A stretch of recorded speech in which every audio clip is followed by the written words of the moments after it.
Is it picking up my fan?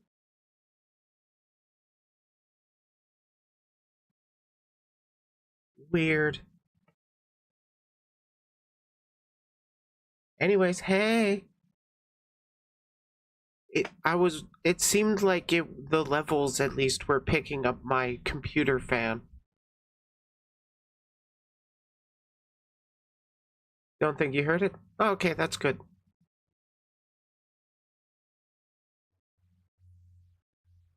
Oh boy. How y'all doing? Typically I stream on weekends, but hey, it's Monday this time. Ended up going to a wrestling match and then hanging out at the friend's place just went longer than I expected. Slept in a little too much after the fun night.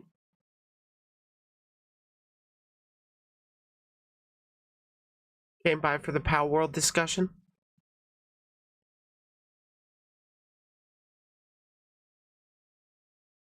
I don't know if I'll be opening with that, but maybe.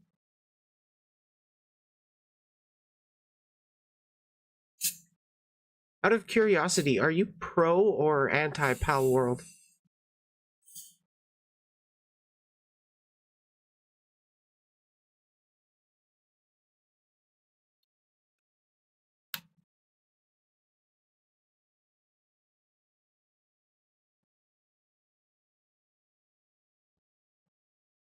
Or just like curious in the discourse?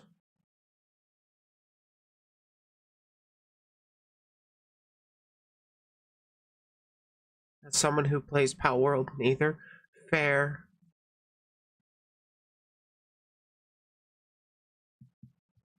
A whore for gossip? Oh, fair enough. Yeah, I'm gonna be going over a video that's not happy about PalWorld.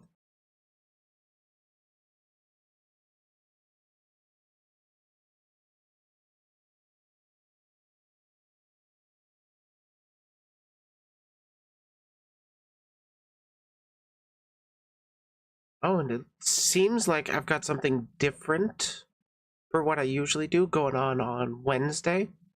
It's looking like I got a debate. That should be fun.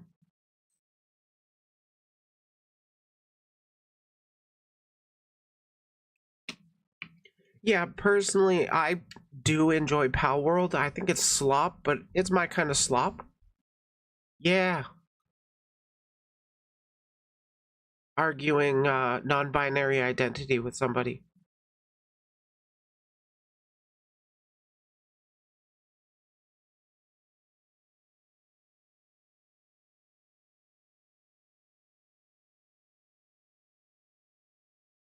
Should I just start off with the PalWorld stuff, or should I... should probably hold off on the Asmongold stuff until after I cover what I wanted to cover for PalWorld.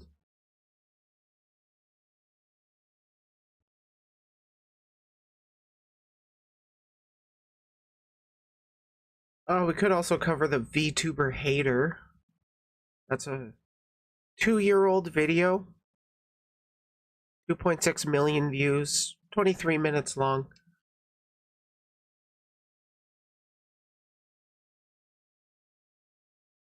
That should be an interesting one. Another one is about Ubisoft shutting down a game, The Crew.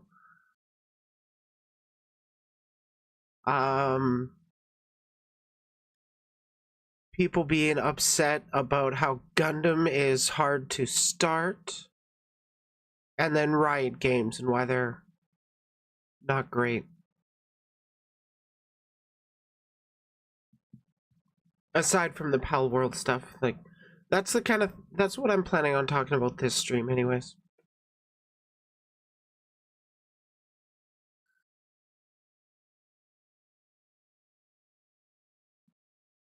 Well, have you ever heard of Scamboli Reviews? Like a 1 million sub channel.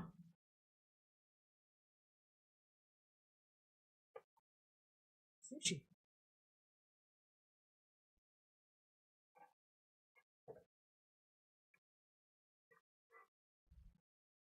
But yeah, probably a normie.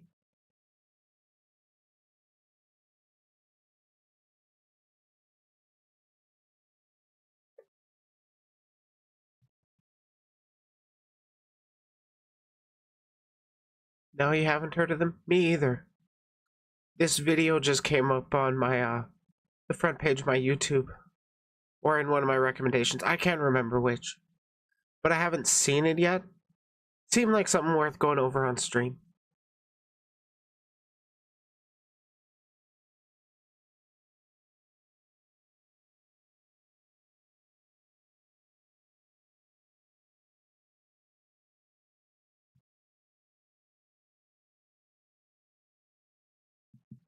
So it's always a toss-up. What do I want to talk about first?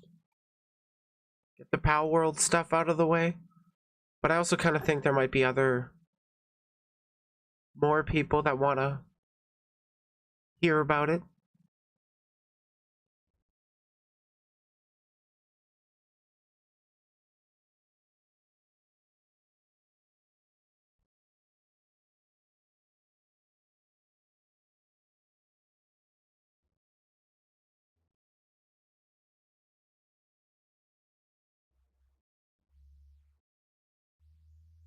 Your vote is on the Vtuber Hater.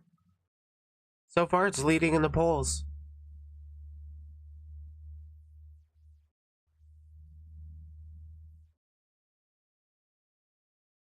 Oh, right. I need to pull up something for later.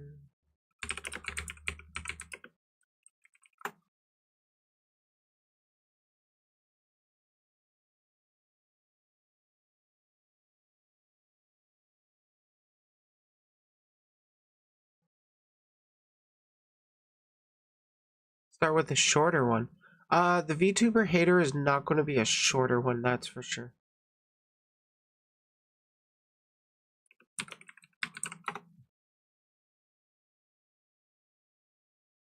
Damn it, I thought I had that.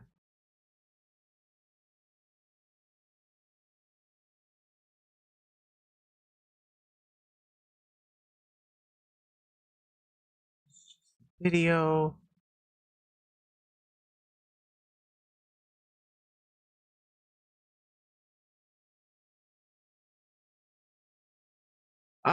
I think the Gundam segment might be shorter, or the Riot Games one might be shorter, actually.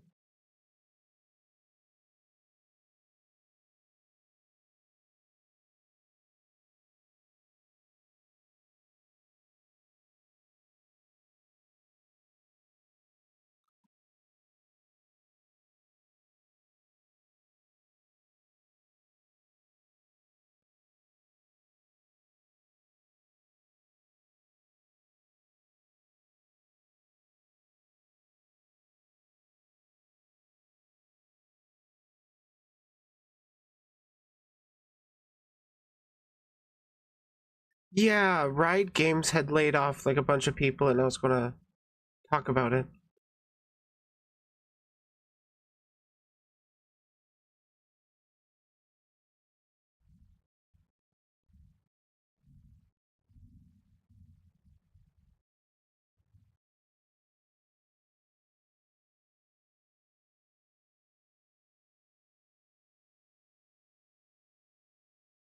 I gotta find that graphic some other time.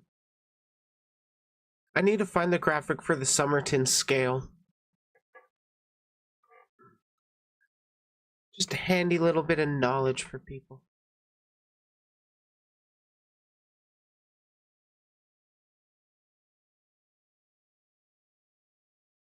Okay, let's start with Riot then.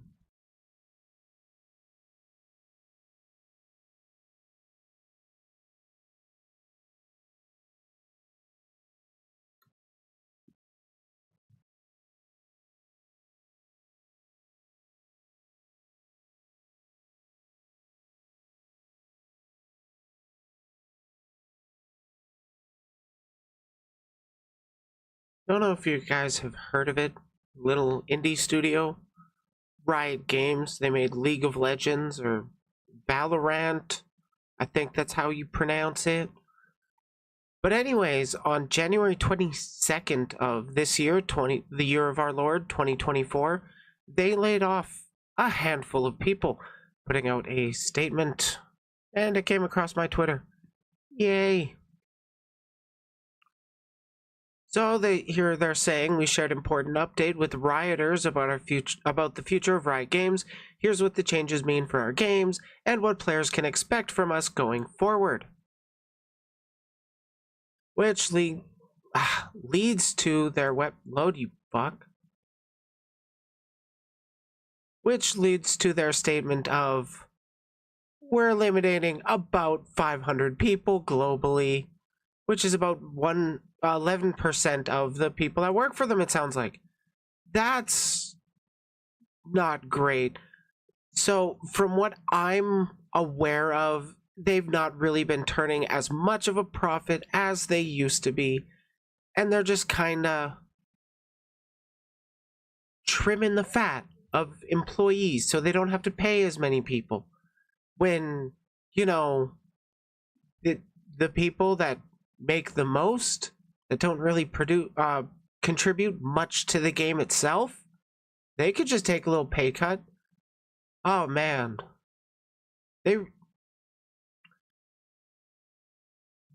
would be real swell if somebody could, you know, just take a pay cut so that others could do it. If only there was like some kind of example.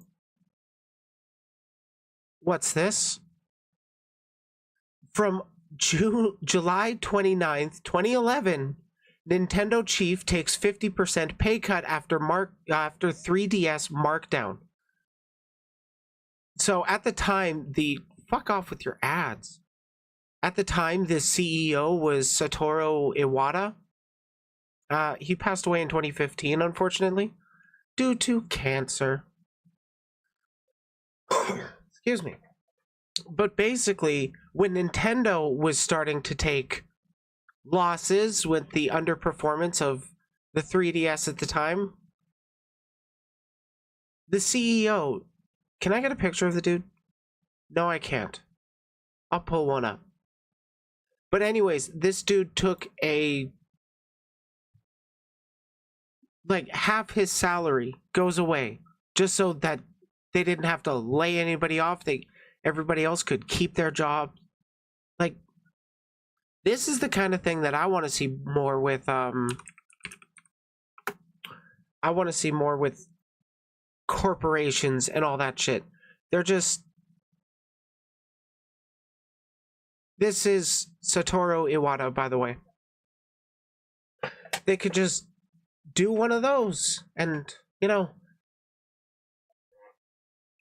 help keep their artists, their workers, the people there, keep them fed, keep them sheltered, all that good stuff. Because, like, oh god, what was that recent company? I think it was Blizzard that forced a bunch of people to move to California and then laid them off. God, I wish I had some of that stuff.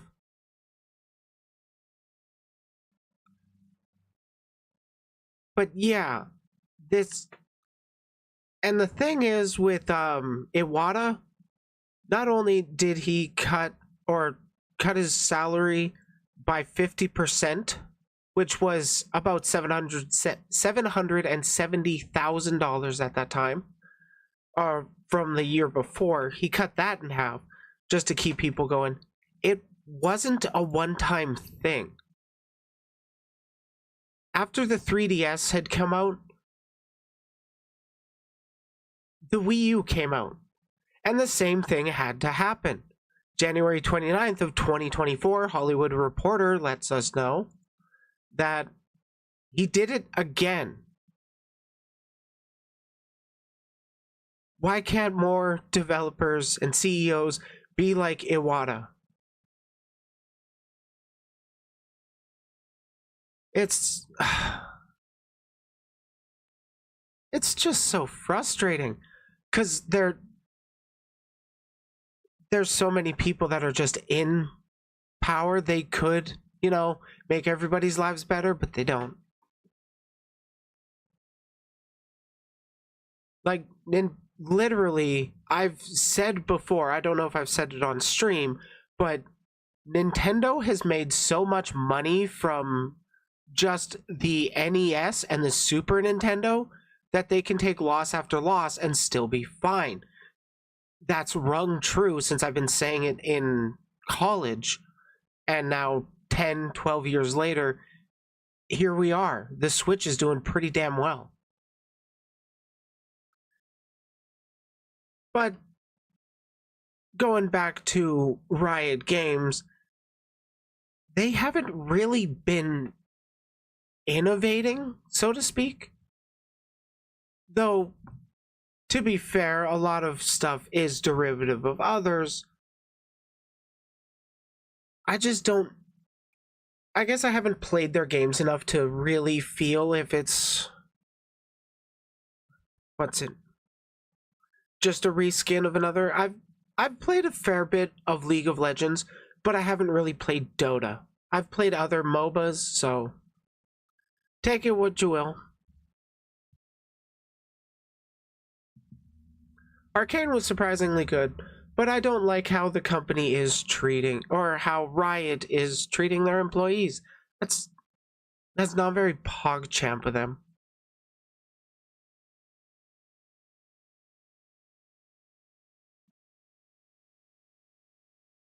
Let's see.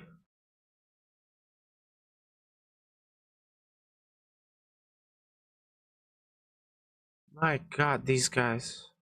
I don't really know where to keep going with that.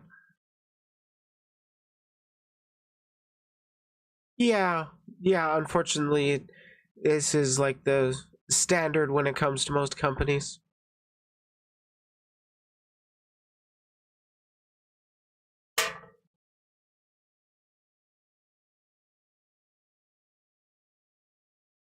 There's that. A little bit of a shorter segment. We'll see if it actually ends up turning into a video.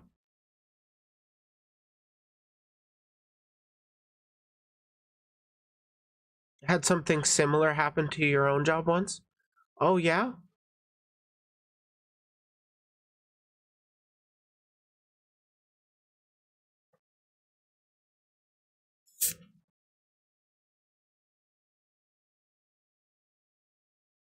Personally, I'd been denied a raise after the company was boasting at how it's like super profits this year over all others. And I was like, I just want the maximum amount that was on the job application when I joined 3 months ago. And I had to fight them tooth and nail to work up to 1950, and I still told them no and walked away. Then I ended up in a union. That was pretty cool.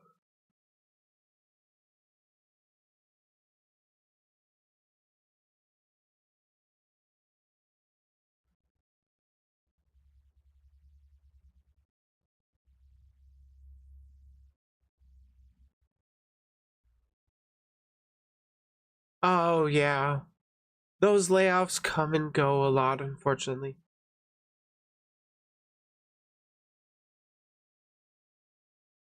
Well, with the union, at least the union that I was in, the bottom of the totem pole for like seniority were the first to get laid off, kind of thing. But even though you get laid off, being in Canada, we get employment insurance, so we got about 80% of our income. And then the union would, it was their job to find us another company to work at. So, not too bad a deal. It's just a whole lot of effort to work in construction. Holy shit.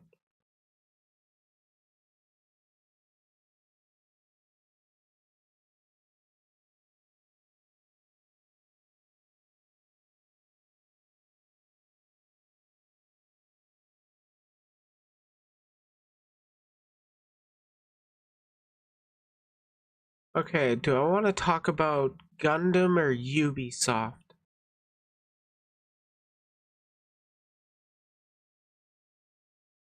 Well, I did work in construction.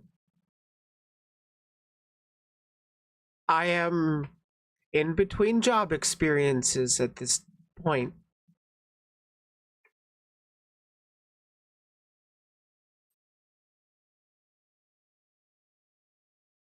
Oh, I was a glazer. I installed glass windows and doors.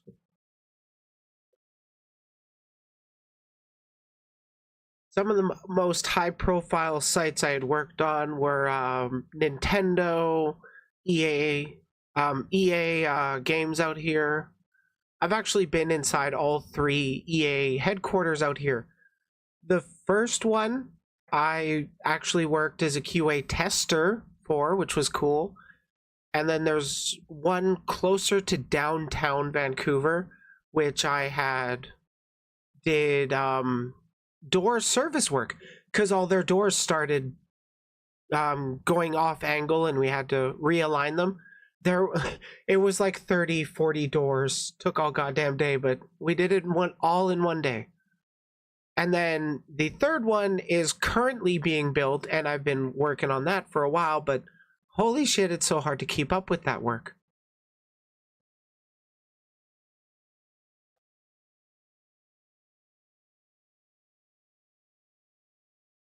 I've also worked on Amazon headquarters, places like that.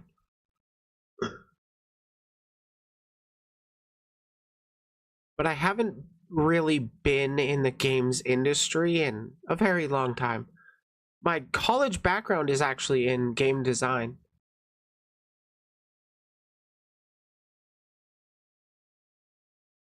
And to be honest, seeing the state of the games industry, I'm kind of glad I didn't pursue that career.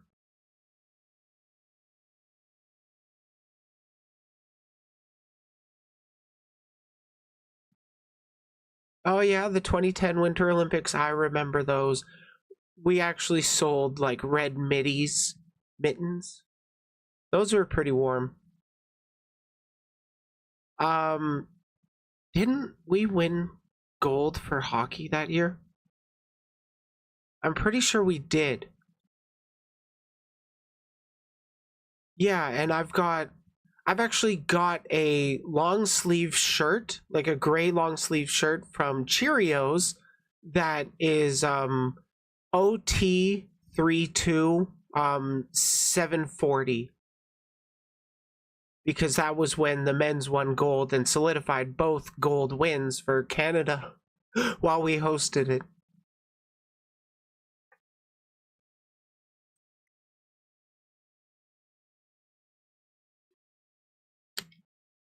And that's like my only connection to the Olympics. Other than that, they're kind of neat.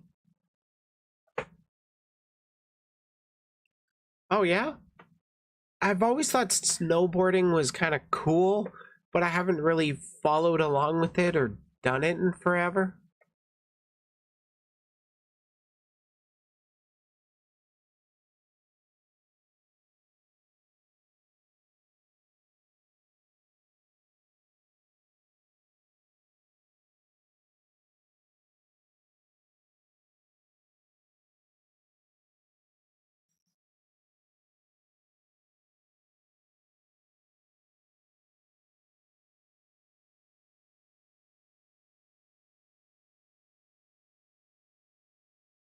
Has the entire, like all of the 2010 Winter Olympics? Wow.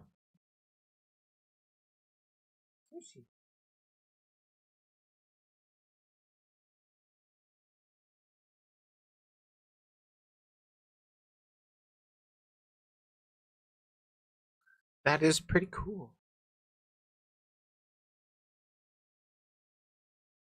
I remember watching a bit of it. Um, I can actually tell you where I was when we won gold for men's hockey. I was getting McDonald's with the family because we went out. We jokingly told my parents, "Hey, we should go get Big Macs to celebrate getting women's gold." And they're like, "Yeah, sure." So I we were getting some Big Macs, and the game was on. So Where were you? Uh,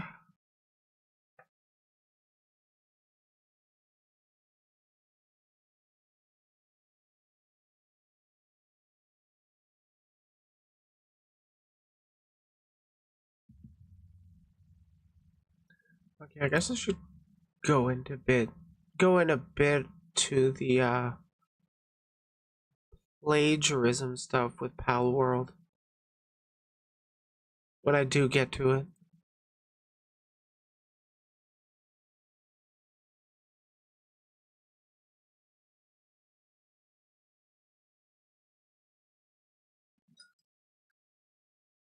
Hey.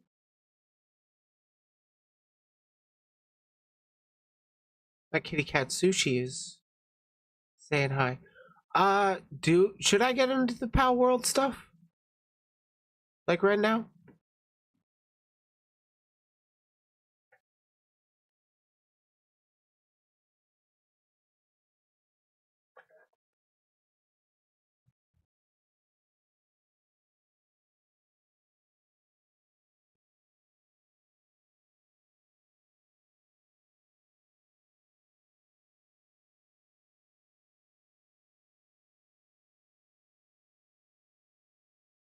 Yeah, why not?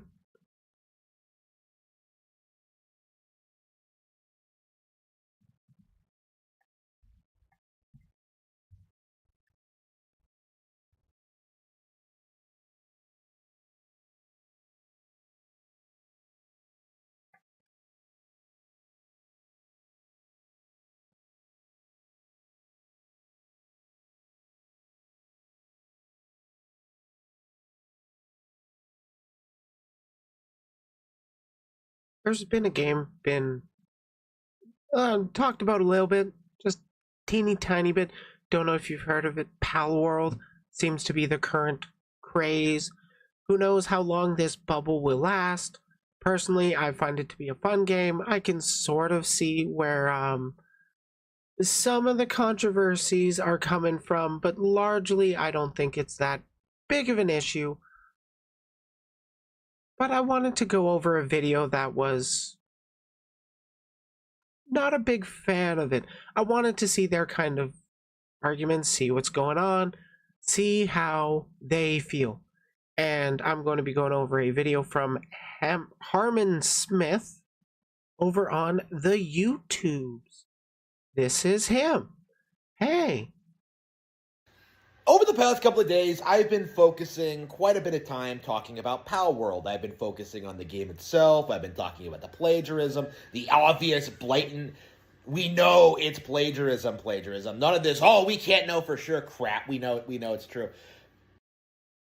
I do. I know it's only 16 seconds in. I do hope he really shows this stuff, because like what's the most egregious plagiarism? I've seen a lot of stuff that kind of leans towards it just seems more like inspiration, because as far as I'm aware, it was all designed by one grad student that was hired off of Twitter.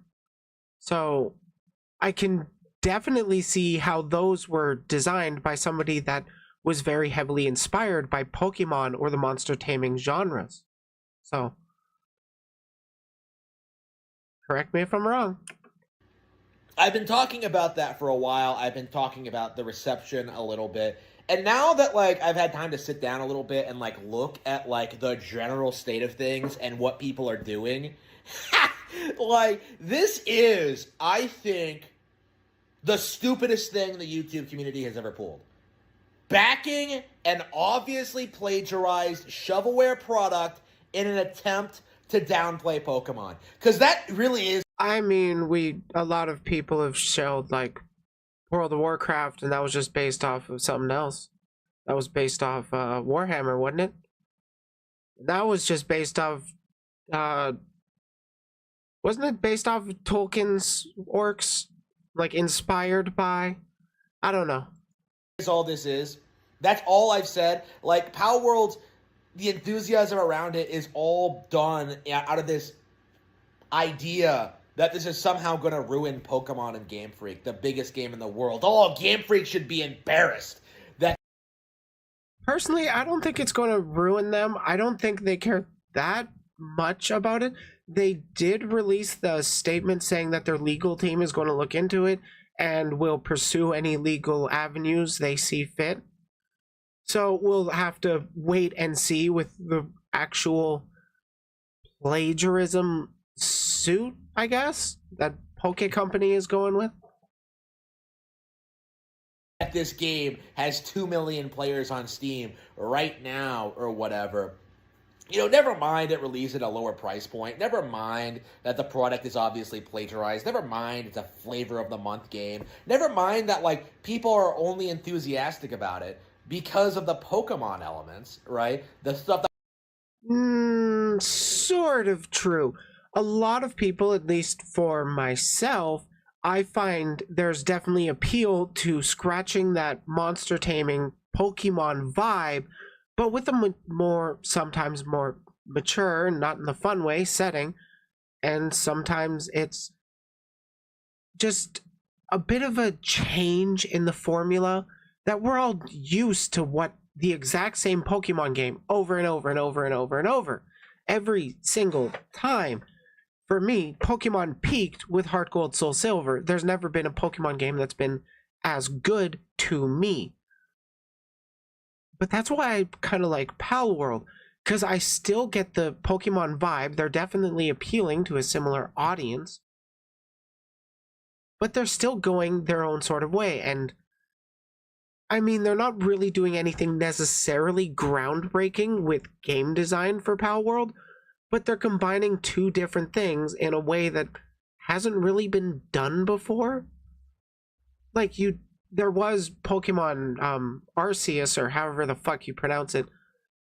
I haven't played that one. It seemed neat. I haven't been able to play it because I don't have a Switch. I have a PC, and I kind of want to do monster taming, and it's cool to use a gun. So I can also definitely see why Pokemon just stepped in and, like, stomped down on the Pokemon mod for PalWorld, because, like, that I could see an argument for it's damaging the brand to literally do Pokemon with guns. On the other hand, I do kind of think that is a bit of a overreaction. It's a mod. It's not officially endorsed by the developers, Pocket Pair. In fact, Pocket Pair said, don't compare us to Pokemon. that was obviously plagiarized from Pokemon. No, let's pretend that this is the biggest game of the year. We saw something similar last year with Hi-Fi Rush, where YouTubers were, like, gushing over this game that they obviously would not play if it was a Nintendo exclusive, right? We're kind of seeing this now with PalWorld, right? Where, like, a lot of these YouTubers are coming out saying, oh, I would still be a fan of Pokemon if they would evolve the formula and do something just a little bit different. I consider myself a loose fan of Pokemon, and they should still do something different, because it's been the same thing every single time. They update the graphics a little bit, but fundamentally, yes, this guy did just unironically dish Hi-Fi Rush, but fundamentally the Pokemon games are the same. They didn't do anything groundbreaking by adding fairy type when they did. And then meanwhile, like, they act like Pokemon Legends Arceus doesn't exist. They don't act like the spin-off games don't exist. They like... The spin-off games are not the mainline games. I'm critiquing the mainline games. I like the originality of the spin-off games. I wish I could have played Arceus, but I don't have a Switch. Essentially, what I'm saying is that it feels like the people complaining about Pokemon... I think his argument was that people wouldn't play Hi-Fi Rush if it was a Nintendo exclusive. They would have been against it, but since it was available on all platforms, they are sucking its dick, metaphorically. Are going to be complaining about it no matter what, right? You know, I'm an old school fan. I've been dealing with this since, like, Gen 2, right? I grew up being told that Pokemon was only good in the first generation and that only the first 151 were like the real Pokemon and that everything after that was like fan fiction. I remember seeing like people on forums writing essays on how like everything after Gen 1 wasn't like a real Pokemon. like I could probably dig it up if I really tried, but like, I remember that happening, right? You know, Yeah, people are going to forget the origins of something that's multi-generational. Because, like, it might have started with millennials, but Zoomers and Gen Alpha are growing up in a world where Pokemon has always been around. For us, Pokemon came out when we were teenagers or young, or maybe a little younger. But I remember being in a world where Pokemon was literally a brand new thing, and I saw the first movie in the theater. I wish I still had my movie exclusive card. I had that Pikachu, the fat little circle one that did like the 50 damage, but I never played the card game. I just collected them and played the games. and it became so prominent in the community of people just attacking this brand just because it was popular. Like, how dare you still like Pokemon? That happens with like all sorts of anything that gets popular. There is always going to be what's it? Detractors. There's always going to be haters. I've been saying this for a long time. Your dad hated it? Rip. That movie made me cry as a kid. And it also has literally one of the most inspirational quotes I've ever heard in movies. If you know, you know. People started coming up with a term for it, Gen 1ers, right? And, these people and their typical behavior patterns, their attitudes, the way they went about things, like the fact that they obviously weren't actual fans and only played Pokemon back when it was popular because it was the new trendy thing and dropped it after it stopped being the new trendy thing, right? These people. Yes, that is how trends work. Good job. Started being a joke in the community to the point where like they really couldn't get away with their nonsense. Nobody took them seriously. And what's been happening over the past couple of years with Gen 8 and like the Dexit thing and this and Temtem, like what I'm seeing from people like religiously pretending as if every other monster catching game in the industry is like somehow better than Pokemon, even though they aren't. Like, oh my god, Nessie, you're reminding me of my PTSD. No, Angelamon Digivolve or Angela Anaconda Digivolve 2. Angelamon. I fucking had the VHS where it had that on. So anytime I wanted to watch the Digimon movie at home, I had to fast forward past that part. Oh my god. I loved that movie. It was literally so good. And if you want a movie that tells similar story to children's war game, the one with Omnimon versus Diaboromon, and like the virus that takes over the internet, if you want to see that, or if you want to get that story without having without being a fan of Digimon, I highly recommend checking out the movie Summer Wars. It's basically the same thing, but with an original IP done by the exact same animator because he really liked that, if I'm remembering correctly. Anyways, back to Pokemon with guns. What it seems like it's the same thing over again, right? Where people who don't play the games are complaining about them in order to gain an audience of people who want to see the games fail. It is ridiculous to me seeing how many people like just obsessively want to see these Nintendo franchises go under, right? The Act-Man, Mutahar, Raging Golden Eagle, Angry Joe, to name a few, right? Like, it's crazy seeing I know a couple of those. people push these insane narratives that, like, Pokemon ripped off Dragon Quest. Like, what? They don't... It's literally the exact same thing. It's Pokemon ripped off real life, bro. Didn't you know? I really hope, God, I wish I had that meme on fingertip actually, where it was like a picture of an actual dolphin and then a picture of that dolphin Pokemon, and then saying that Pokemon is going to sue God or something because they plagiarized their Pokemon.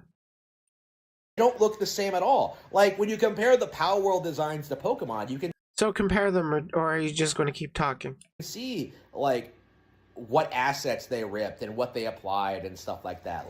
Like people are doing like investigation work, like proving this, right? So link it. Like we've Show known it. that since the beginning.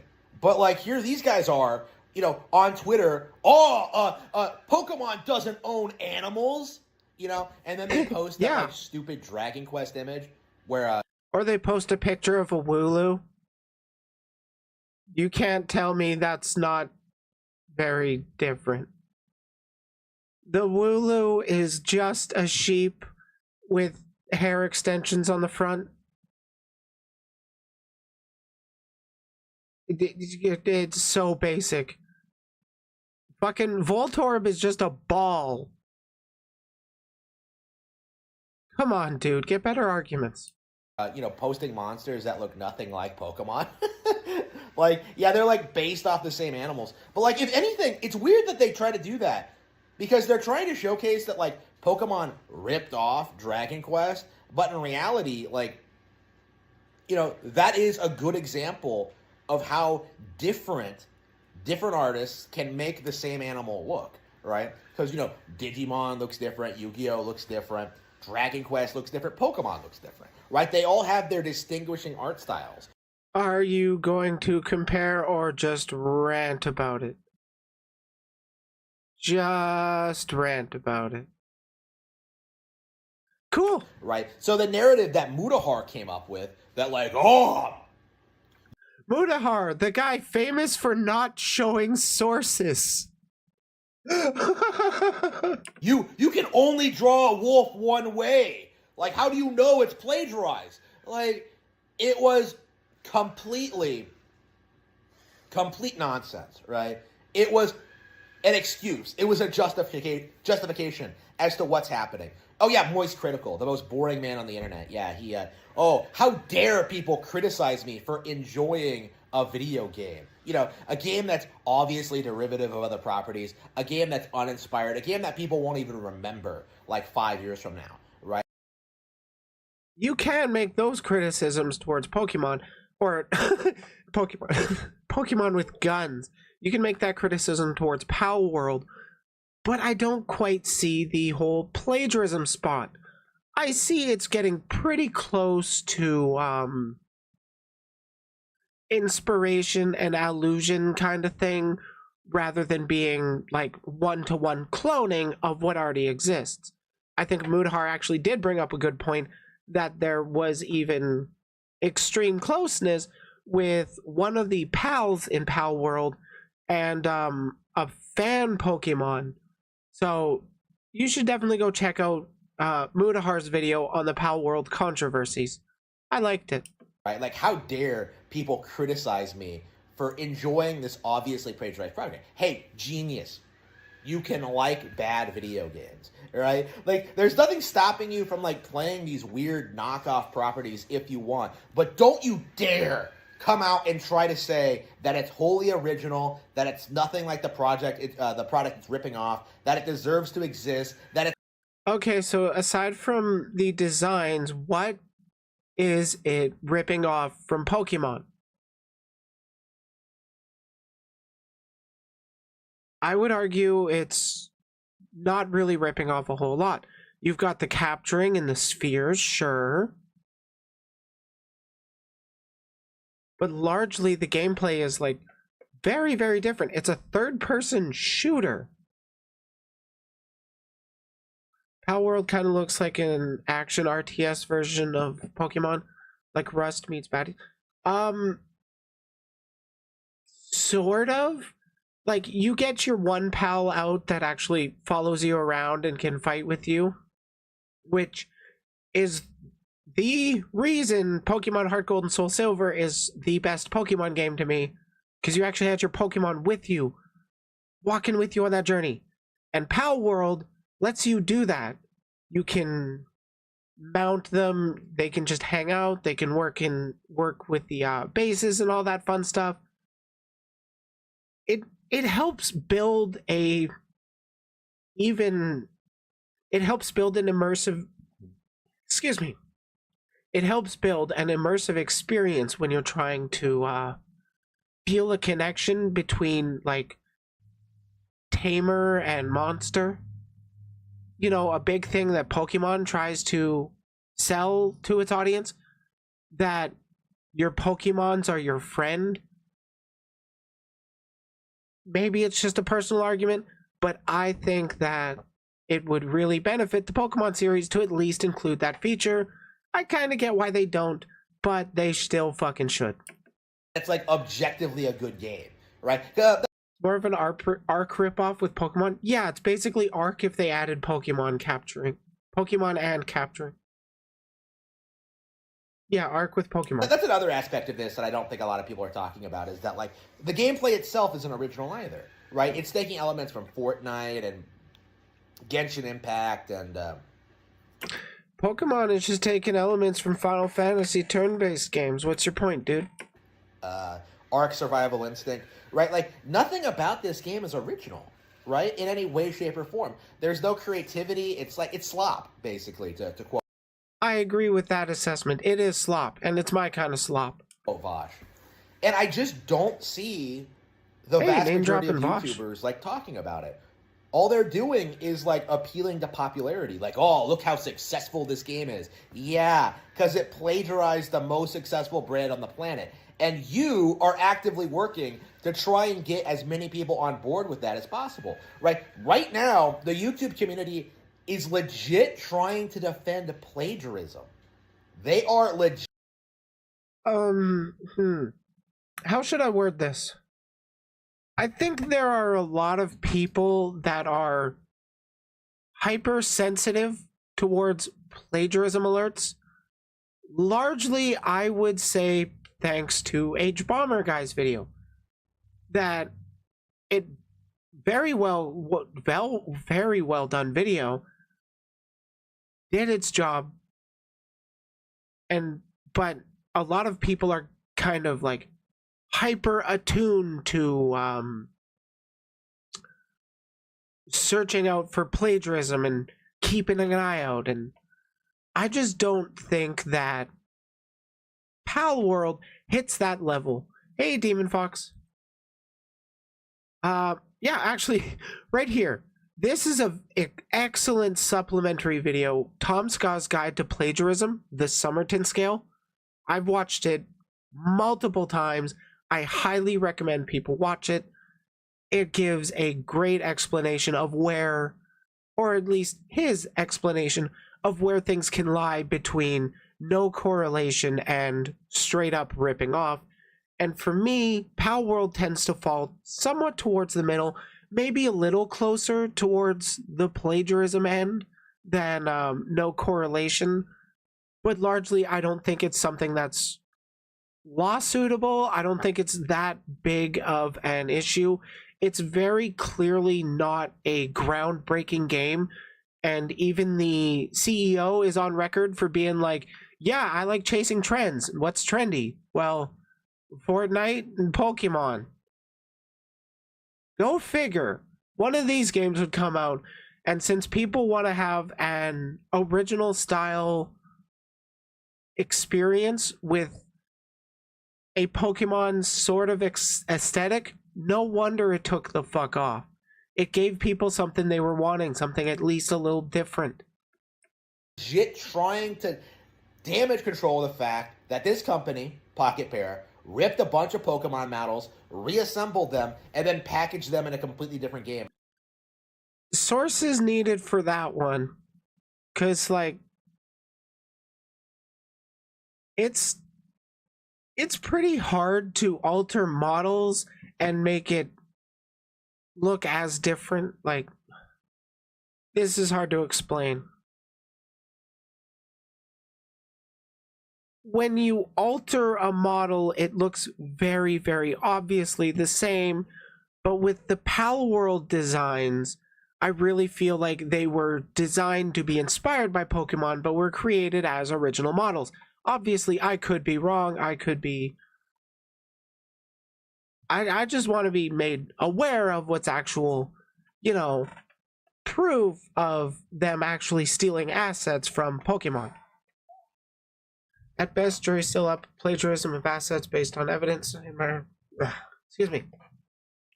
And the assets are most compelling evidence, even though it's inconclusive. I saw what he's talking about on Twitter. Oh, okay, yeah. I think so. I've heard of that argument, but I haven't actually seen a whole lot of comparisons aside from in the Mudahar video. So, yeah. And are trying to pass them off as like completely original creations. Actually, they're not even doing that because like it's clearly meant to be like one of those Chinese bootleg products. Like you know how like they would have like. I mean, you could make an argument that it falls into parody category, like oh my god. How dare Spaceballs do this? They're clearly ripping off the Star Wars franchise. Star Wars should sue. And it's like, that's literally the vibe I'm getting of PalWorld and Pokemon. PalWorld, Pal Spheres, you've got your pals. It seems like a young adult take on the Pokemon franchise, but in a legally distinct way. Back in like the 2000s, how you would have like those. Apparently, some of the models line up with the Pokemon models. Again, not conclusive.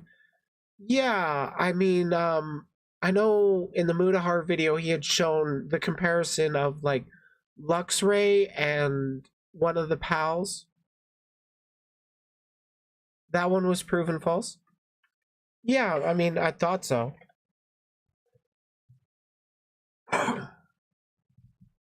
I don't know 100% on the model or the asset flip stuff. I just kind of feel like it's not that. The dude manipulated the model to look like that. Was it more than just scaling? Because like I don't personally care about the scaling part because it's 3D. It's so easy to scale stuff. But like I would want conclusive evidence of what's it? Of like how they were a literal one-to-one. It seems a lot of designs are close, but not necessarily proof that they've been stolen.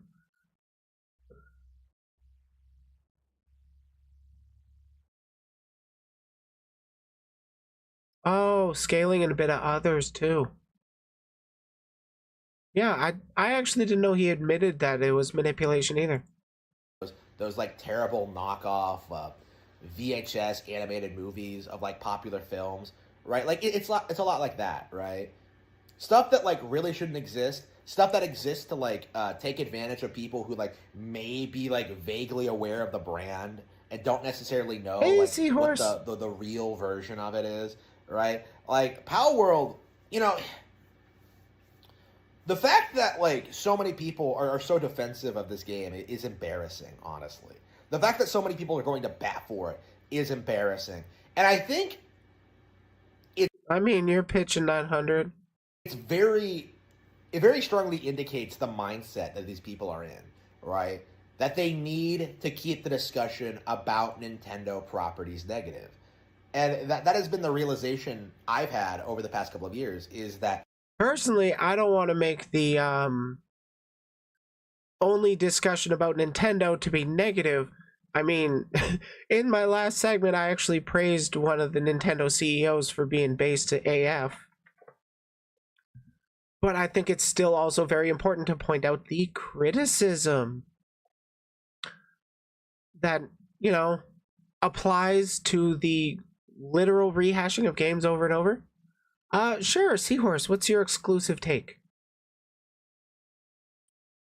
The YouTubers are starting to ramp up like the anti-Nintendo propaganda. You know, they're not covering Nintendo products. They're writing them all off as bad. They're calling them boring. They're calling Wait, what new Nintendo products are there? There's the Switch, but everybody already knows about that, so why would everybody?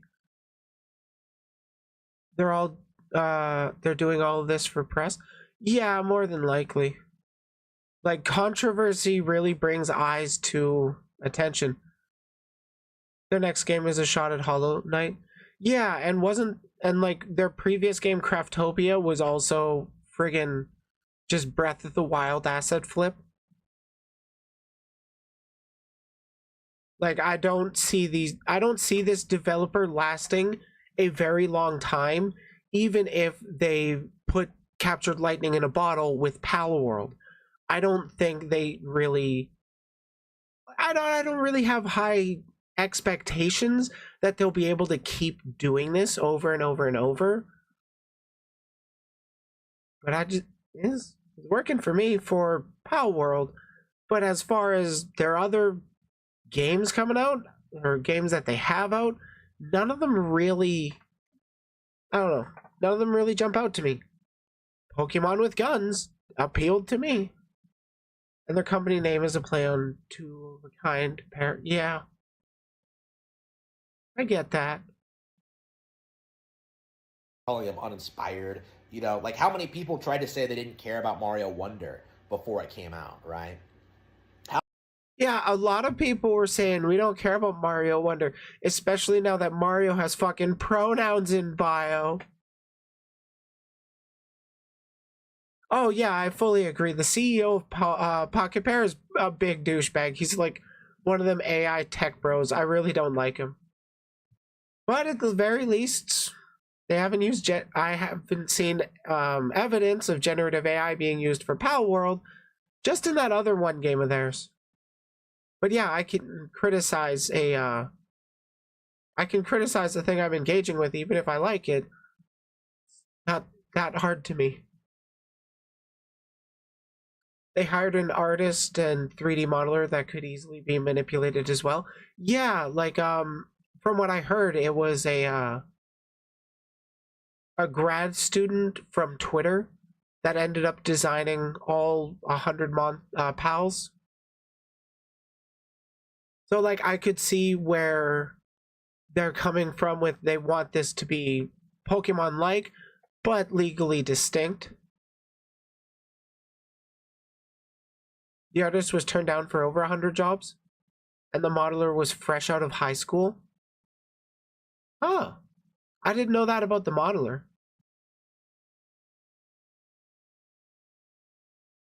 But I did hear that the artist that designed the pals, that they were having a lot of trouble getting work.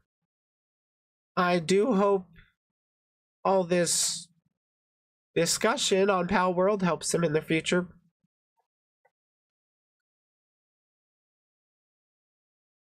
Both of those come with one of the Pocket Pair web pages, so I trust it 100%. Okay, yeah, well, I mean, it's their statement. We can't really prove them otherwise, so might as well go with it, right? I may not trust the dude. I may not like the dude, but unless I can prove him wrong, I'm not going to call him a liar. He's Japanese. I don't want to deal with Japanese defamation laws. How many people tried to say that like Tears of the Kingdom was just a rehash of Breath of the Wild, right? You know, how many of them? I mean, wasn't it? It wasn't like necessarily a rehash, but it was not a big improvement. I played Breath of the Wild, but I haven't actually played Tears of the Kingdom. But I'm gonna be completely honest. I can't tell the difference if you clip Tears of the Kingdom or Breath of the Wild. I can't tell that difference. It was the art style and some mechanics like climbing, gliding, set on top of a generic survival crafting game. Yeah. But I mean, it was fun with what it did, but aside from not having a switch between Breath of the Wild and Tears of the Kingdom coming out, uh, Tears of the Kingdom just really didn't have as big of a draw to me because even just the trailers and stuff, like the pre-launch gameplay, it was a lot of it looks kind of the same. I don't think I really need to play it. But I wouldn't have gotten anything without controversy. Well, and HoloLive playing it. Wait, HoloLive helped boost which? Are we talking about Legend of Zelda or Craftopia? Craftopia. Oh, okay. Yeah, that makes sense. To be honest, I hadn't even heard of Craftopia until I started hearing about the PalWorld controversies. Them came after Fire Emblem Engage or like Advance Wars. Like there are a ton of people doing that. You know, like I'm seeing people saying that Advance Wars killed the brand, right? Like You found it via HoloLive. Oh, okay. Yeah, it strikes me as one of those things that was like a quote unquote hidden gem where it's out there. Some people do know of it, but it's not like widely known. But now a lot more people know about it. like that's just such a weird thing to say considering the brand has been stagnant since the mid 2000s, but like, oh, this remake is going to kill it. Like, really? Wait, was he arguing for or against Pokemon there? I've lost the plot. Advance Wars. Like there are a ton of people doing that. You know, like I'm seeing people saying that Advance Wars killed the brand, right? Like that's just such a weird thing to say considering the brand has been stagnant since the mid 2000s, but like, oh, this remake is going to kill it. Like, Bro, please. How has Pokemon refreshed or done anything new for the mainline games? They've shifted from 2D to 3D. Neat. Yay. really? Like, and again, uh I think this is a really interesting situation because it really showcases the problems with the PC gaming community and the YouTube sphere, right? Because they're not interested in actually presenting and talking about like interesting, fun games, which are getting made all the time, getting released all the time. I mean, you gotta go with what's trendy. Have a good time, Nessie. Thanks for stopping by. You can't evolve a game like that if you have to ship a game every year. Yeah, I agree with that. I very much agree with that. Like, it's why you don't see a whole lot of innovation with the sports games. People want, or businesses, corporations, they want to make their return on their investment, so they go with the safer bets. They go with what already has made money for them.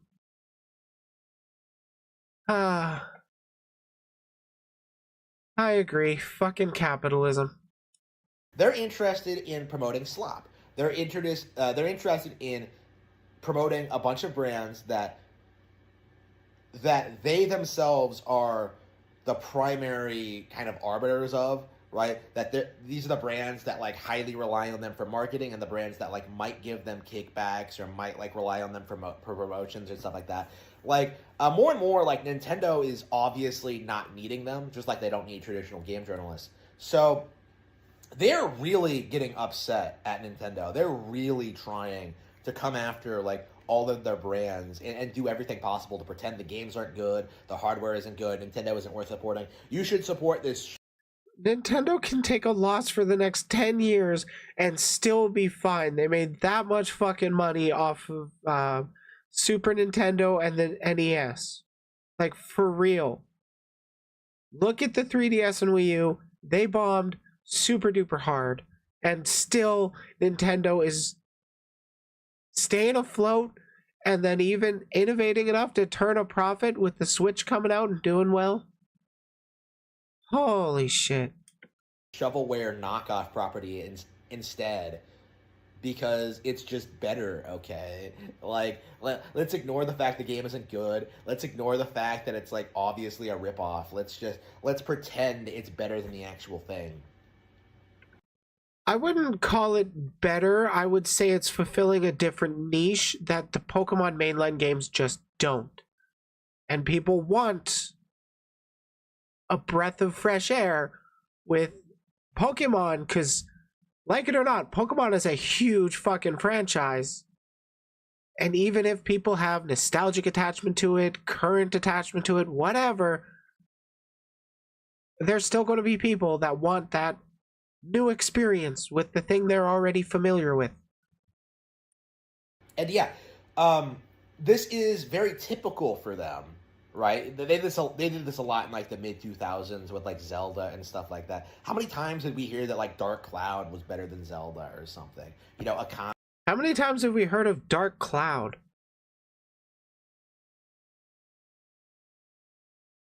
Like I've heard of it, I've been aware of it, but I don't hear a lot of people talk about it. Darksiders, right? Until Breath of the Wild came out, that was like very, very typical. Like Dark Souls, right? Skyrim, right? That was very typical. That was a very typical way to dismiss Zelda, was just say that like, oh, everything else on the other consoles is better. You know, Mario got slammed for a long time. You know, like even now, They got slammed for a long time until they actually started innovating and changing up how they approach platformers and giving players a new experience that isn't just the same thing as previously, but now in 3D with one extra type. Yay! Or now you can super evolve for one fight. Then you're back to normal and do it again. Yay! you're still seeing people try to say that like the new Super Mario Bros. Games are bad. Agreed. Cat Mario changed up the formula more than enough than everything else. Yeah, like unironically, didn't it change gameplay? Like you could climb up walls and stuff? Like Nintendo actually Nintendo actually does innovate and take time to, you know,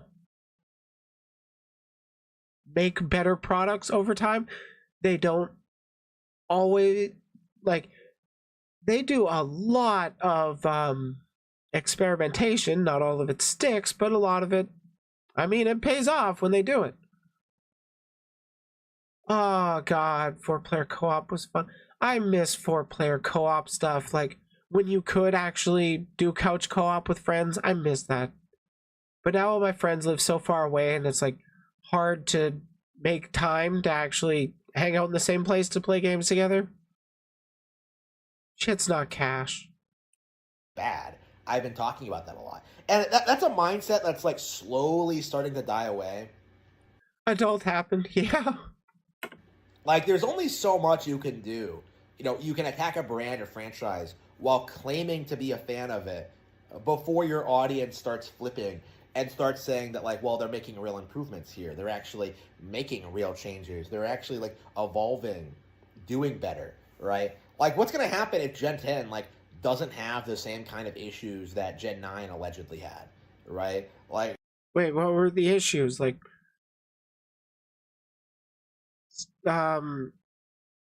was Scarlet and Violet? I mean, the Pokemon walked around on the world map, right? But it was still all turn-based. You get 4 moves. It's essentially the same kind of stuff, but they portray it, or they show it in a little way. The fundamental gameplay is largely the same, isn't it? like what if Gen 10 comes out and is like, you know, a radical departure? It was mostly performance issues. Fair enough.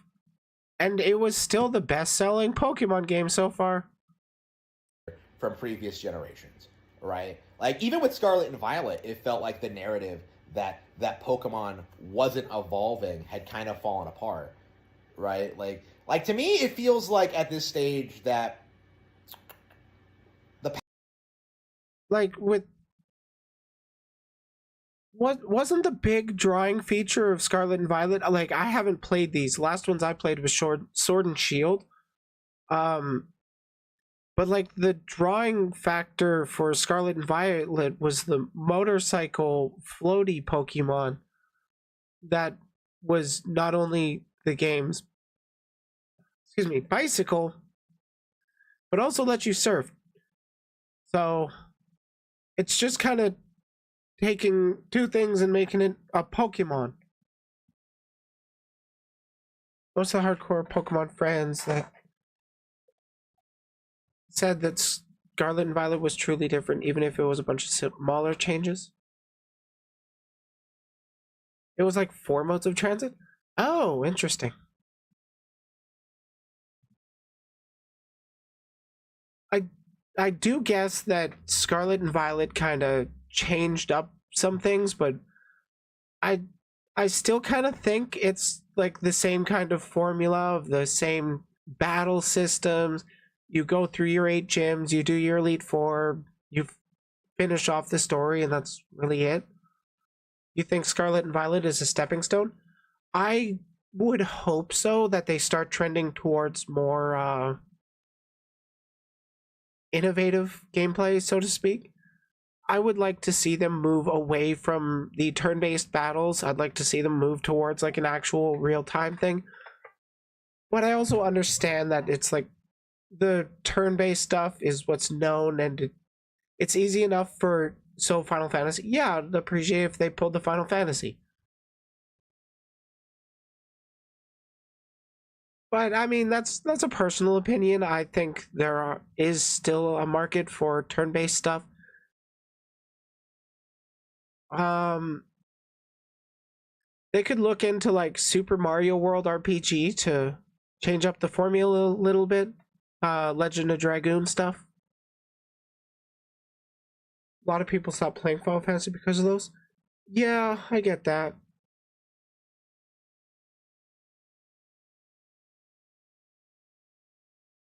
Actually, I was one of those people because I was really big into 7. I played a bit of 8, and then when I got to try out 12, I kind of fell off. I never finished that one, and then just kind of drifted away from Final Fantasy until much longer later I got into 14. And that one, I'm not going to say it's turn based, but it's definitely not real time. It's semi real time. It's good. It's World of Warcraft, but the bosses get more complex. PalWorld thing is being pushed by people who don't actually play Pokemon, right? Like the issue is that it's Pokemon fans versus like people who hate Pokemon, right? Like people who are actively working to try to undermine the brand at every possible opportunity, right? That is a narrative. It's either you're for it or hardcore against it. You can't be just somebody that kind of likes the aesthetic of Pokemon and, you know, wants to play something that isn't turn based. They want something action timey, real timey. But, you know, the world is black and white. And like, I don't think this is sustainable. Like, I think in supporting this obviously plagiarized product that's not going to remain relevant for very long, I think pushing this nonsense is really going to come back to bite them. Like, I think this is going to straight up kill their credibility because they fought like tooth and nail. I mean, they don't really have a whole lot great stuff. It's a lot of the people talking about this are not like jerking off what's it? They're not jerking off Pocket Pair. They're enjoying the game that they ended up making. I'm pretty sure most people just won't care about like Craftopia. There might be some people interested in that Hollow Knight game or whatnot, but I don't think it's going to capture the lightning in a bottle that it did with PalWorld. To try and convince people that like, oh, Pokemon isn't original. Pokemon isn't that great. Like Pokemon was original, and then it just really felt like the exact same thing over and over, just changing out the names and designs. That's what it feels to me. Nintendo fans are only upset at PalWorld because Pokemon. And people will shit on that even more since they're ripping off an indie company. Yeah, there's probably going to be a lot more backlash towards that Hollow Knight ripoff, which, like, I don't know if more is the right one. There's definitely going to be backlash. There's already backlash, I think. Pokemon is the only thing they play. Meanwhile, like Nintendo fans are talking about like Dragon Quest monsters, Shin Megami Tensei 5. Like we have a lot of other Pokemon alternatives, right? Like if anything, Pokemon fans are like the group of people who are like pushing that stuff the most. So like the idea that people are salty at PalWorld simply for like being a Pokemon, like no, that's not the issue. Like the issue is that it's a blatant ripoff, right? That's the real problem here. I've said this several times, but I think it needs to be repeated again. If PalWorld came out on Switch, the exact same game, the exact same mechanics, exact same everything, like everybody would be making fun of it, right? Everybody would be calling it trash. But because it's a PC exclusive. Well, it's not a PC exclusive, but no, I don't think I agree with that. I think there would be less discussion of it broadly, but I think it would still largely be the same discourse whether or not it was actually an exclusive. Because PC gamers think they can weaponize it against Nintendo and use it to prove that the Pokemon company is out of touch and doesn't know what people want. Like they are going to endorse it. They are going to fight religiously to keep this thing relevant for as long as they possibly can. Thank you for that. Anyways, since he did go into like some of the plagiarism stuff, I did kind of want to take a look at a little bit of what's been said. Can I pull up some tweet threads? Let's see. Honestly, I don't think the discourse would exist. It wouldn't get enough to cause this. Yeah, I can see that.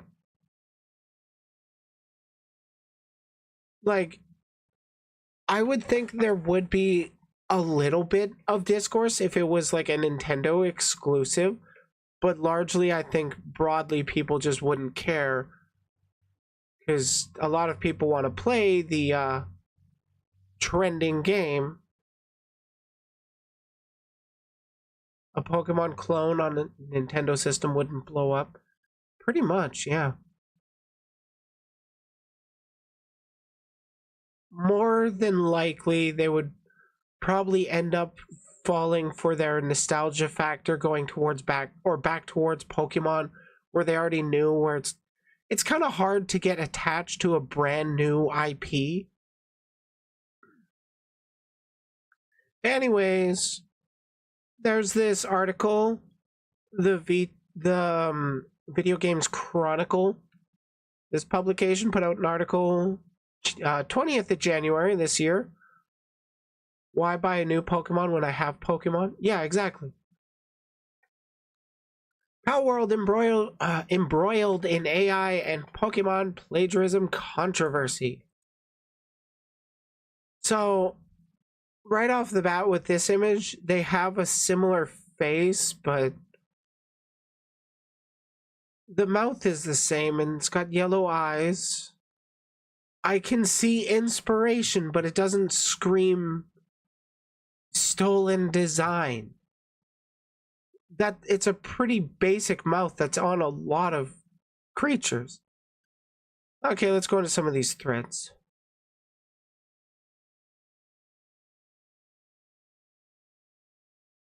Since I'm bored as hell, I'm gonna make a thread of this. I think PalWorld design analysis, trying to spot every Pokemon they jumbled together.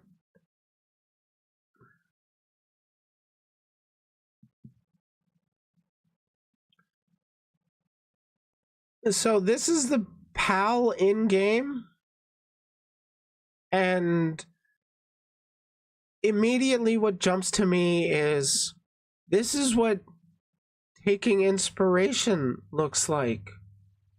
Because, like, it's not directly ripped assets.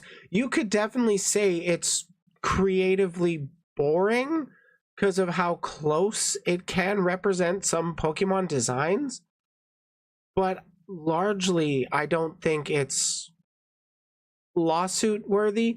I'm also not a lawmancer, so grain of salt. I'm just giving my opinions. I can't speak for the courts because if this is actually going to be being investigated by the Pokemon company, I'm going to let them handle it. They're going to determine whether or not they consider it plagiarism. Until then, I'm just kind of thinking that they were obviously enjoyers of Pokemon to some extent or another. And if I'm not correct, there was actually even a point where or if I'm not mistaken, there was a point where even the CEO was at like a Nintendo Pokemon event and was talking about something similar. I can't remember exactly what he was talking about. This one I kind of see. I wish the picture was better for this one, but they are fairly similar. Still, it's a lot of not one-to-one rips. Okay, this one's a lot closer. This is what I haven't actually seen. But yeah, this one you could say is a lot more morally or creatively bankrupt, I guess.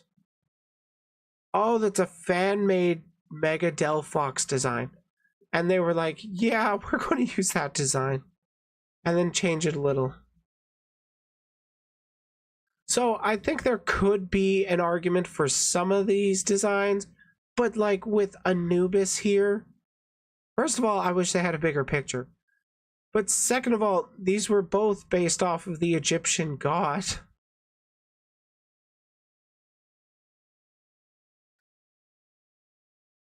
The Anubis in PalWorld just plays a little bit more into the Egyptian god thing.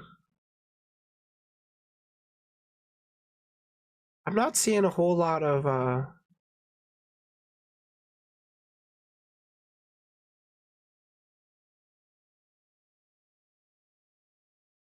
rounder hips. They've got the same number of feathers because they don't want to animate a million feathers, which is understandable.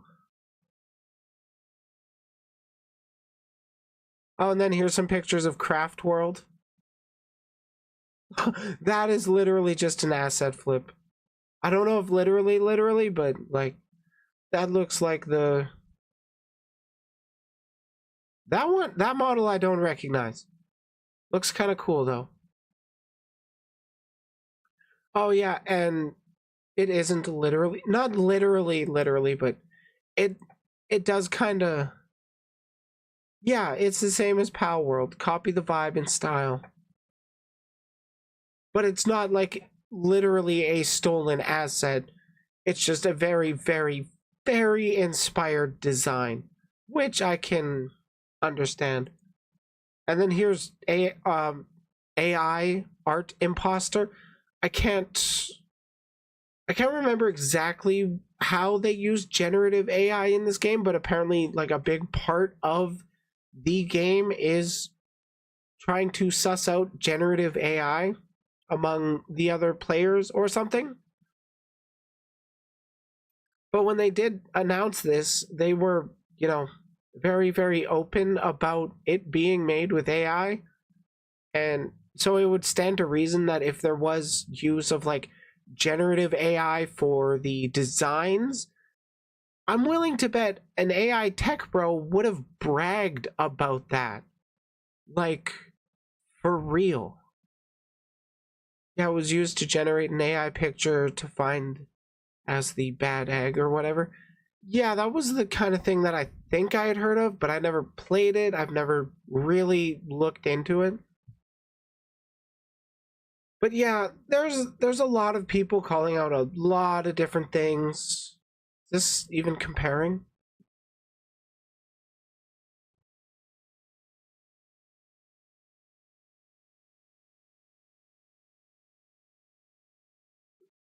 People told me that there are hundreds of original designs. Not everyone is a blatant copy of a Pokemon. Guess what? I've seen the rest, and with no surprise, 90% of them are definitely a copy of existing Pokemon. Some of them literally having models of or parts of their models. Superior's model.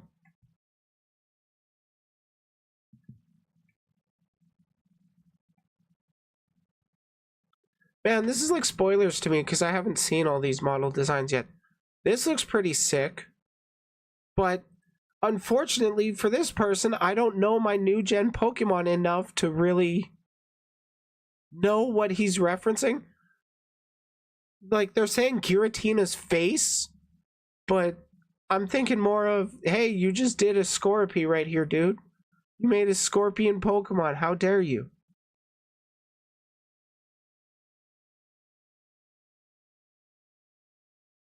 Garchomp's model. Man, the more I look into it, it feels like oh, I had that open twice. Don't worry, we'll get to Asmongold's take. But yeah, that's a lot of my thoughts regarding PalWorld, I guess. Yeah, I haven't seen the Asmongold take. I know it's somewhat related to PalWorld. Like, should I include it in this segment or should it be its own segment? That's what I'm debating right now. Oh my god, I've been talking about PalWorld for an hour now. I avoided it because he doesn't need any more attention. Yeah, fair, but sadly, he's like one of the largest Twitch streamers out there. Whether we don't like it or not, his opinion helps other people form their opinions.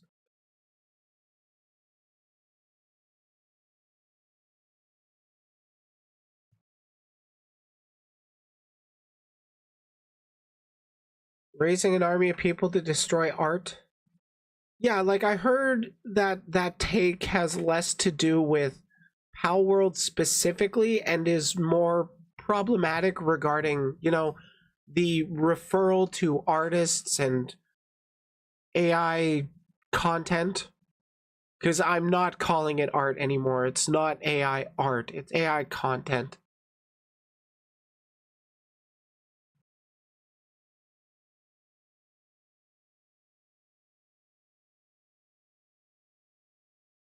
Oh, it has more to do with being apathetic. Why can't we just. We can't actually do anything, so don't try. Just consume. Oh, that's dumb. We can't stop it. I'll get into my thoughts later.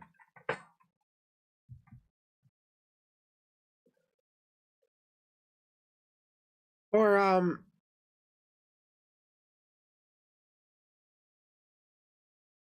we'll see. I'm not sure. Do I include it with the PalWorld video?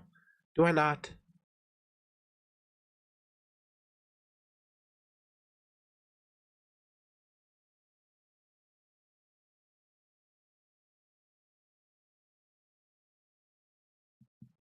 That's kind of what I was thinking.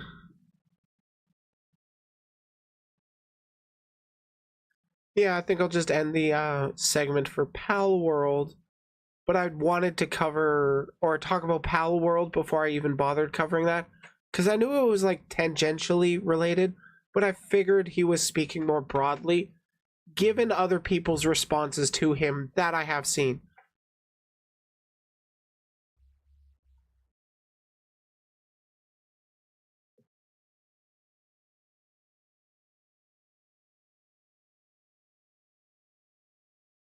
Okay, so I can either go into the Asmongold take, I can go over a video regarding Ubisoft and shutting down the crew. I could go over Gundam being hard to get into, or somebody that hates VTubers.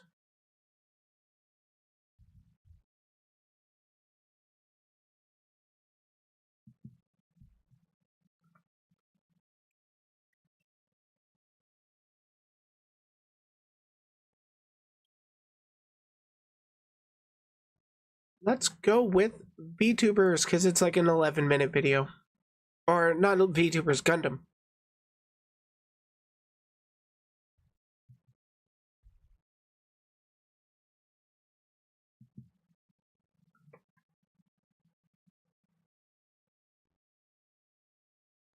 One of my favorite franchises that I always tend to go back to over and over.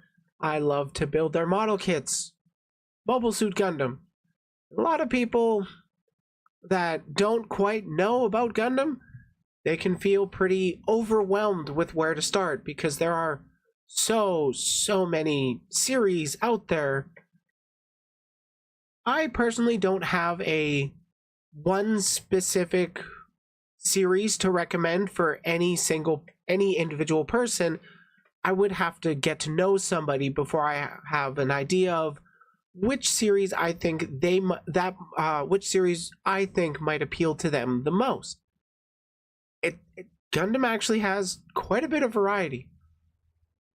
But I'm going to be going over a video from a Trash Taste Highlights. I believe it's a podcast hosted by the Anime Man, Sea-Dog VA, and Giguk. I don't know. I just tell everyone to watch Wing Anime Boy Harem. Totally fair. That's a good recommendation too. I love watching Endless Waltz. It's my favorite Christmas movie. Favorite of all time. Anyways, let's watch a bunch of dudes talk about how it's impossible to start the Gundam series. I think they're going to be mostly complaining about Universal Century, which, to be fair, is a very, very, very long universe. But not every series, I would say, is necessarily required watching. It helps. A lot of it is really well done, but I understand that a lot of people don't have all the time in the world to watch Gundam. Anyways, enough rambling. Let's listen to boys talk about anime. One other anime I want to talk about, yes, which I think is being, holy shit, so underappreciated right now, is the new Gundam. Oh, okay. Oh my god. Witch from Mercury. So good. High five. It's weird seeing just the dichotomy between how popular and how well advertised it is here in Japan, and just how underwatched it is with like Western audiences. You go to like people are scared of Gundam. Yeah, you go to like the My Anime List page and you scroll down of like all of like the fall anime seasons, and Gundam's like right near the bottom. Yeah. I'm like, how the fuck is a show this good that's delivering this hard that close to the bottom in terms of like popularity? Yeah, it's weird, right? Because like I think for a lot of people, Gundam is just like this thing that's been around for fucking, almost half a century at this point, right? It's intimidating. Yep, Gundam has been around. What was it, the 80s that it came out? Late 70s, I think? I have not lived in a world without Gundam. It's weird for me to think about that, but it's true. I just didn't know about it till late 70s. Okay, thank you. Yeah, I think it was like 78, 79 or so when the originals came out. But I didn't even know about Gundam until I actually watched Gundam Wing on TV when it actually came out. Hey, Maxie. It's super intimidating. It's intimidating. Right? Because like people know the name, but so few have actually sat down and like even watched half of the shit that's come out of the Gundam universe, right? Yeah. I think, hot take, cold take, it's because it heavily revolves around politics and people don't like talking about politics, and like, you cannot separate Gundam and politics. I will fight to the death on that hill. April 7th, 1979. Thank you. Oh, go charge your phone, Maxie. Exactly. And so like when you see a new Gundam, immediately you just think, oh, well, I do want to watch it. It looks cool, but that would mean I have to go all the way back and watch everything. And obviously you don't have. That is a bit of a misconception because there are a lot of like there is a lot to the Universal Century where the Mobile Suit Gundam is followed by Zeta Gundam is followed by Double Zeta, and there's like a lot of other different spin-off sort of shows like War in the Pocket, 8th MS Team, those kinds of things where it feels very daunting of, oh, I need all this pre-watching. But in regards to like Witch from Mercury, if you want to just watch Witch from Mercury, just watch that. There is no previous watching required for that series. It's its own standalone Gundam universe, so to speak.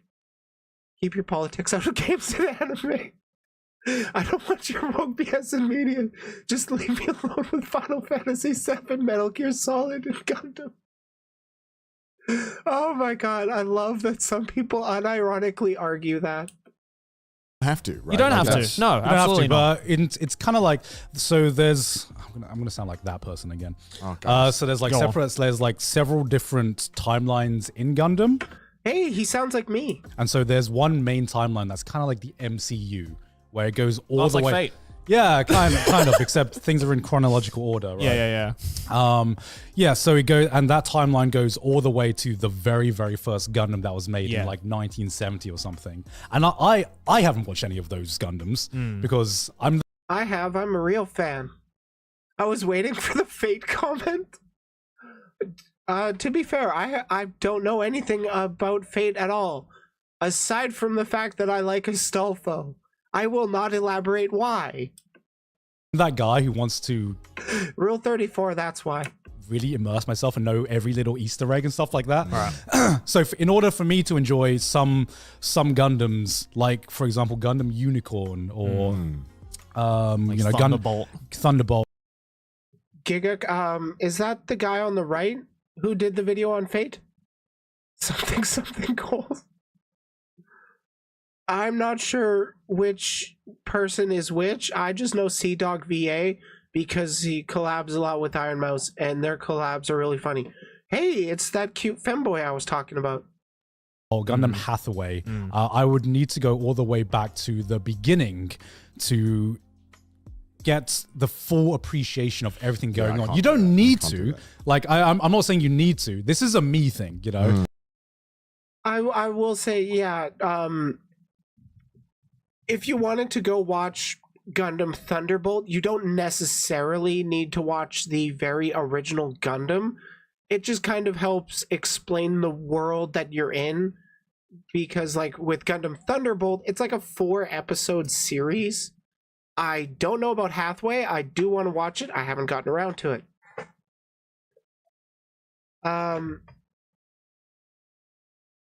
Dude right next to that pink blue top GS Tumblr.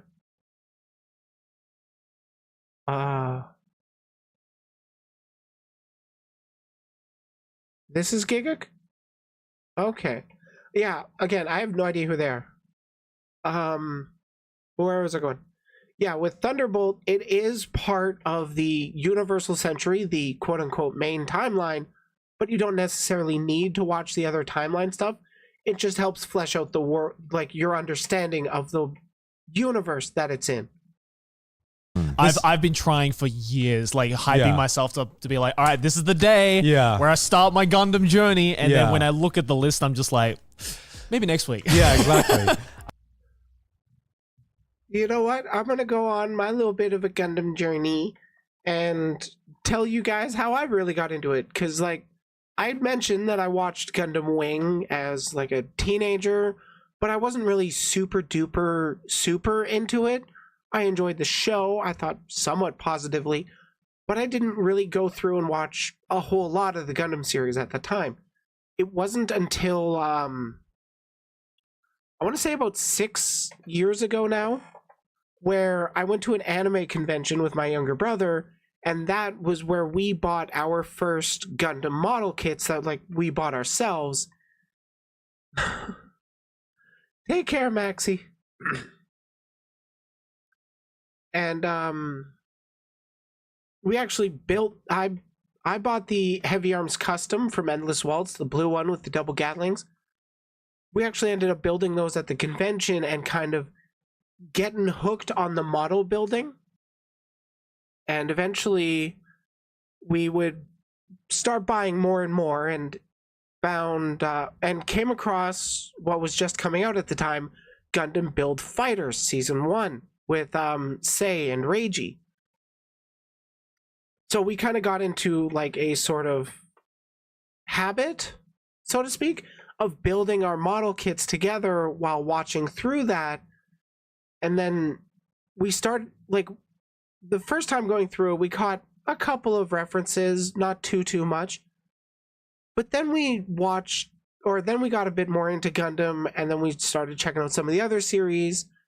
So then when we went back to build some more Gundam or Gunpla and watch Build Fighters, we would start recognizing more and more of the references in that show. It was wild how many times it felt like watching it for the first time, because we were finding more and more references we just didn't know about previously. It was wonky. And then there are certain other Gundams that are just separate from this main timeline, which are much more, let's say, newbie friendly. Stuff like Gundam Wing, Gundam 00. G Gundam, Witch from Mercury. What was the Desert Gundam? Fucking Iron-Blooded Orphans. Seed. Fuck Seed. I call it Gundam Space Africa because that's basically what it is. Space Africa. Oh, don't get canceled for that one, dude. It's set on Mars, FYI. What? Shit, I know what you're talking about. Do you know what I'm talking about? You fucking know what I'm talking about. Can you explain Space Africa to me? I don't know. Okay, so basically they're stuck on Mars. It's a desert planet, and they're forced to work in mines, and that's why they have the mobile suits, because that's what's effective for mining. Holy shit, dude. That's a loaded statement, man. It's called inside. Oh fuck! This is gonna it's Space Africa. Space Africa. Gundam original shows because it was the last newbie friendly Gundam. It's like you can tell me that I don't need to watch any other Gundam, but something in my brain just will not allow me to watch it and not be like, oh, there's more. Yeah, you naturally. Well, what's the last Gundam you watched? Because I swear you've mentioned this before. I haven't watched any. Iron-Blooded Orphans? Iron-Blooded Orphans, that's it. I watched That's an. it. Oh, is that what you're that talking about? one. Space Africa? Called it. What the fuck? Yeah, I watched like one episode of that and then I got scared and I was like, no, I'm not watching it anymore. I was like, it's not Iron-Blooded Orphans. What is it? It was Iron-Blooded Orphans. All right. Okay. It's scary. All right, let me sell you on like the new Gundam, God, which is okay. Gundam the Witch from Mercury. So it's a new Gundam. I will give my own pitch before we hear his. Lesbian sword fighters that use giant robots. So it's like you. You know my one interaction with this show, at least when I've heard of it. The last time I ever heard anything about it was when we were in the car to film with Charlie. Right. Which Critical. And the guy who picked us up was talking about it. Yeah. Oh, And yeah, that's right. I just remember sitting there and he's like, yeah, it's really, well, actually, that's not what he sounds like this, but he's like, it's just cool. They have like lesbians in this one. And I was like, what? Yeah. What? Oh, yeah, the main girls are. Yeah, the main character. It's like the first episode where they get engaged, so no spoilerinos there. Like a couple, right? Yeah, But that was all I'd yeah. heard about it. Is this guy's like, I just like that it's like a lesbian this time. I'm like, what? I mean, they do like it's kind of got lesbians in it, I guess. Yeah. Kinda, I guess. Like a big part of the character driving was how much these two women cared for each other. But they were roommates, right? If that's true, that's just what he said, and I was like, I mean, it's like lesbian or like it's like Yuri in the same way as like most other Yuri shows, where it's just like there's just two girls that just really get along. They're just really They're engaged. Stop beating around the bush. good friends. They're just really good friends. Like Licorice Recoil, they're just like the main two girls. They're just really good friends. Are they actually gay? I'll never tell. You know? That they'll confess how much each other means to each other, but who knows if they're actually gay? Maybe they're just forcing themselves to be in that marriage by situation. It's definitely not romantic between those two. Holy shit, watch Witch for Mercury. It's such good show. We'll never tell. We'll just hint at it. Yeah. But, That's up to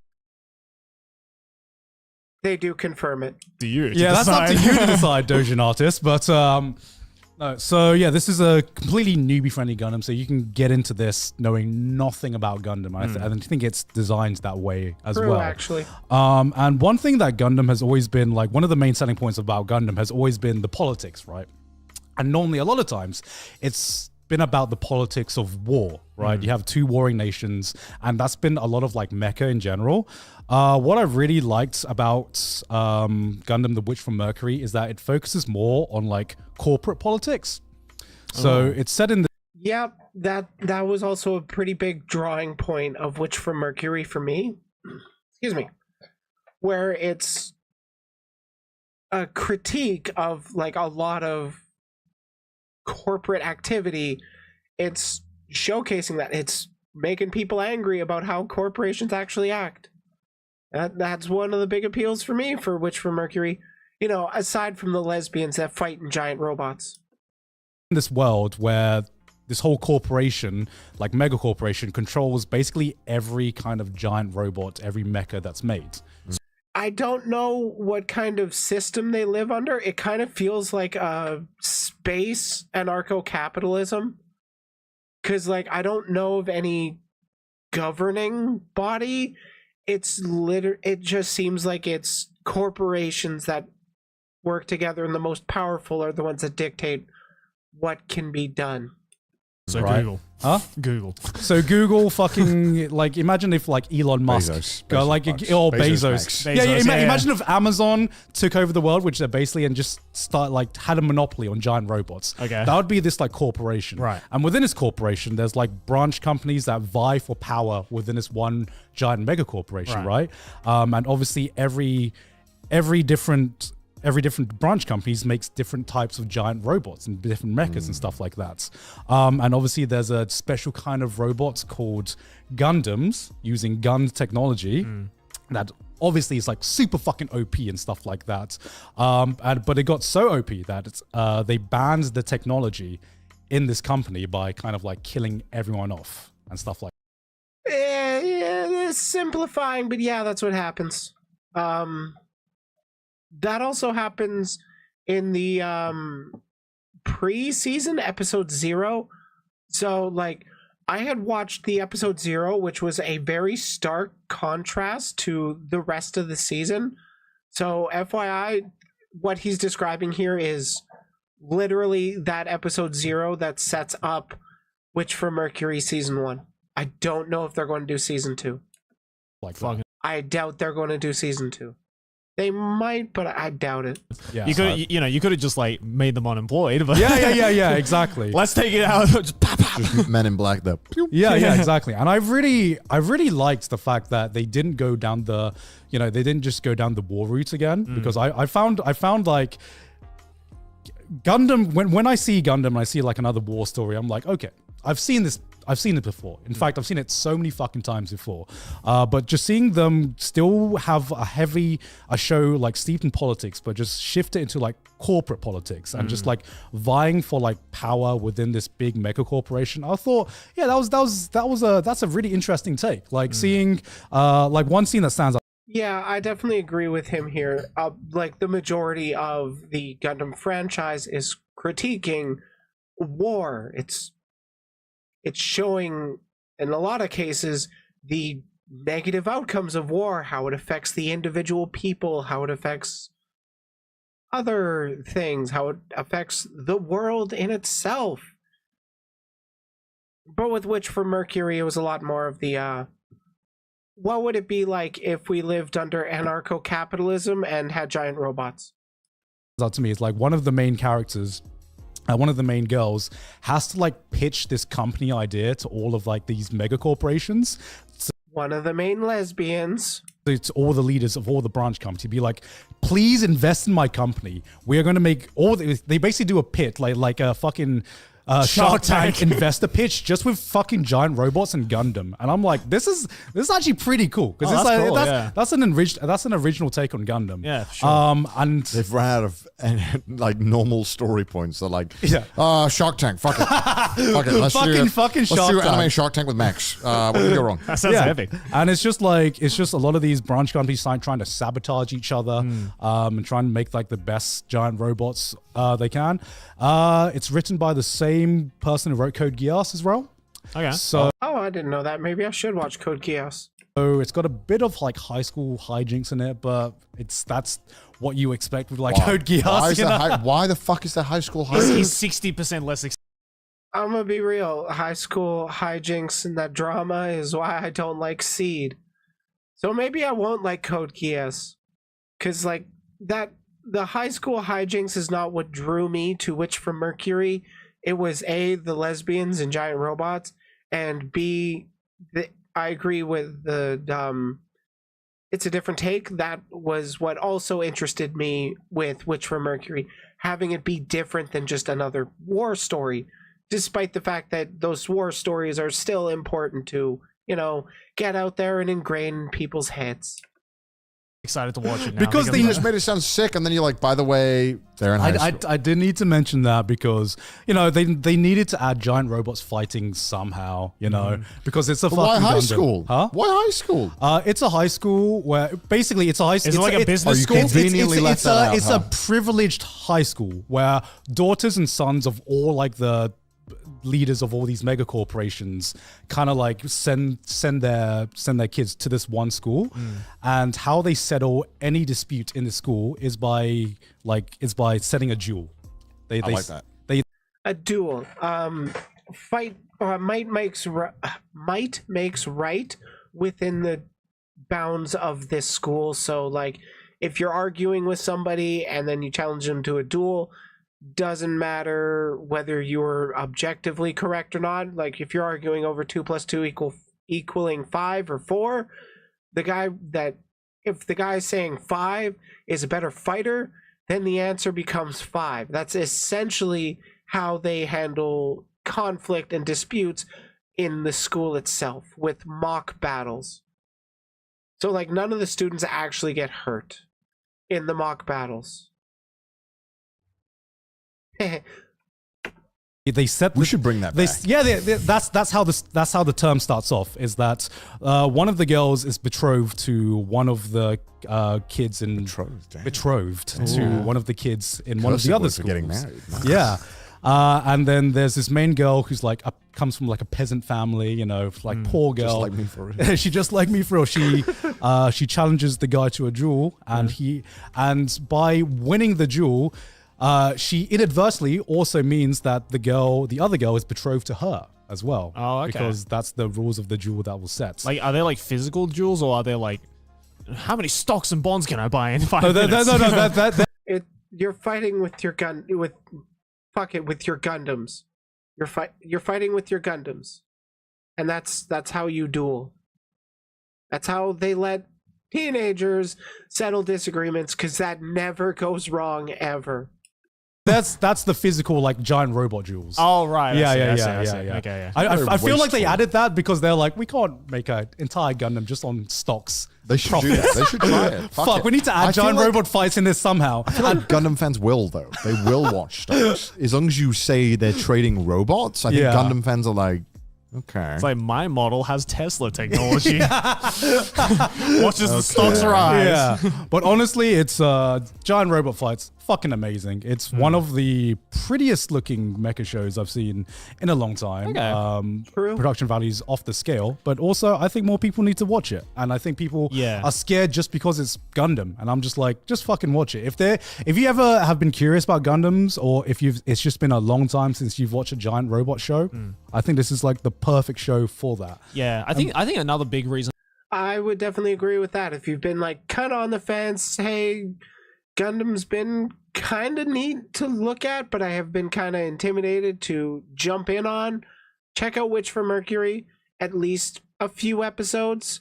Maybe you like it, maybe you won't. I personally think it's worth the watch of, 25 episodes total? So it's not that lengthy of a commitment to check out if you were to watch the entire season of Witch from Mercury. Reason why people are scared to get into Gundam is, as you said, like it's a lot of them are kind of like the same themes and like the same story, just like repackaged, right? Yeah. Like, Though that critique right there isn't really something that somebody new getting into it might make. That would be something that a fan of it or somebody who actually knows a fair bit had already told them about it, so they have like predisposed biases towards it. Largely, I think if you see some cool designs and they're appealing to you, check it out. It might be worth it. as much as I like really enjoyed like Iron-Blooded Orphans, I will admit I watched it and I was just like, yep, this is the Gundam show.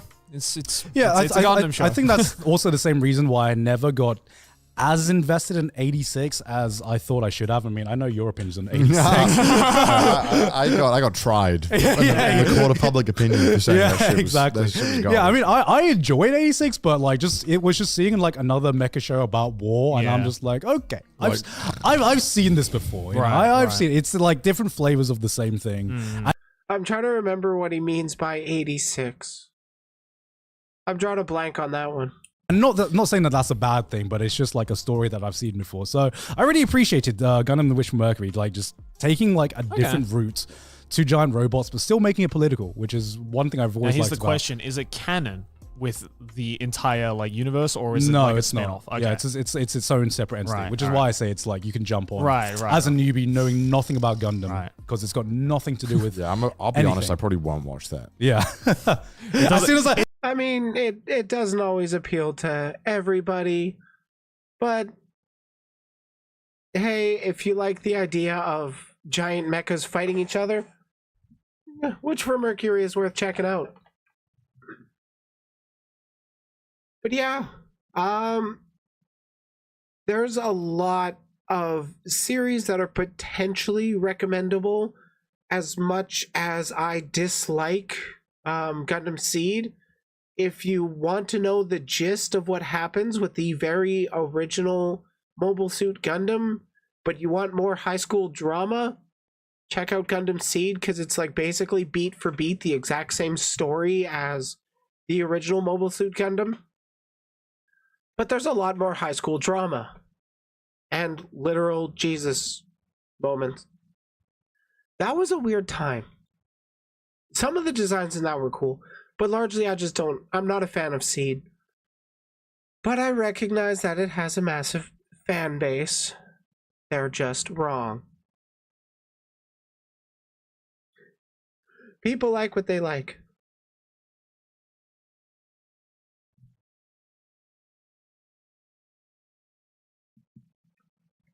Okay, I think that'll do that for that segment.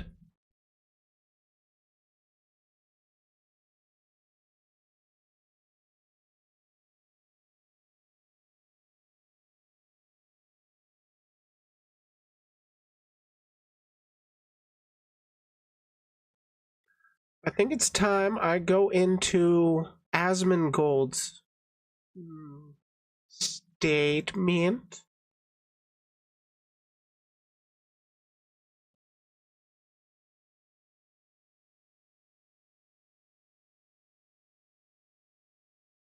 Yeah, you know what? I'm really curious. What the fuck does Asmongold? What? Why was the internet shitting on Asmongold?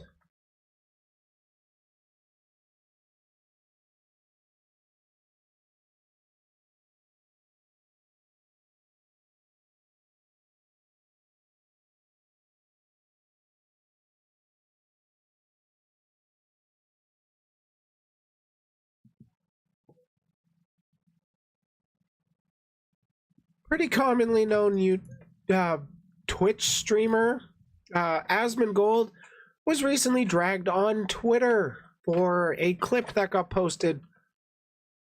I haven't watched it yet. It was posted back on January 23rd.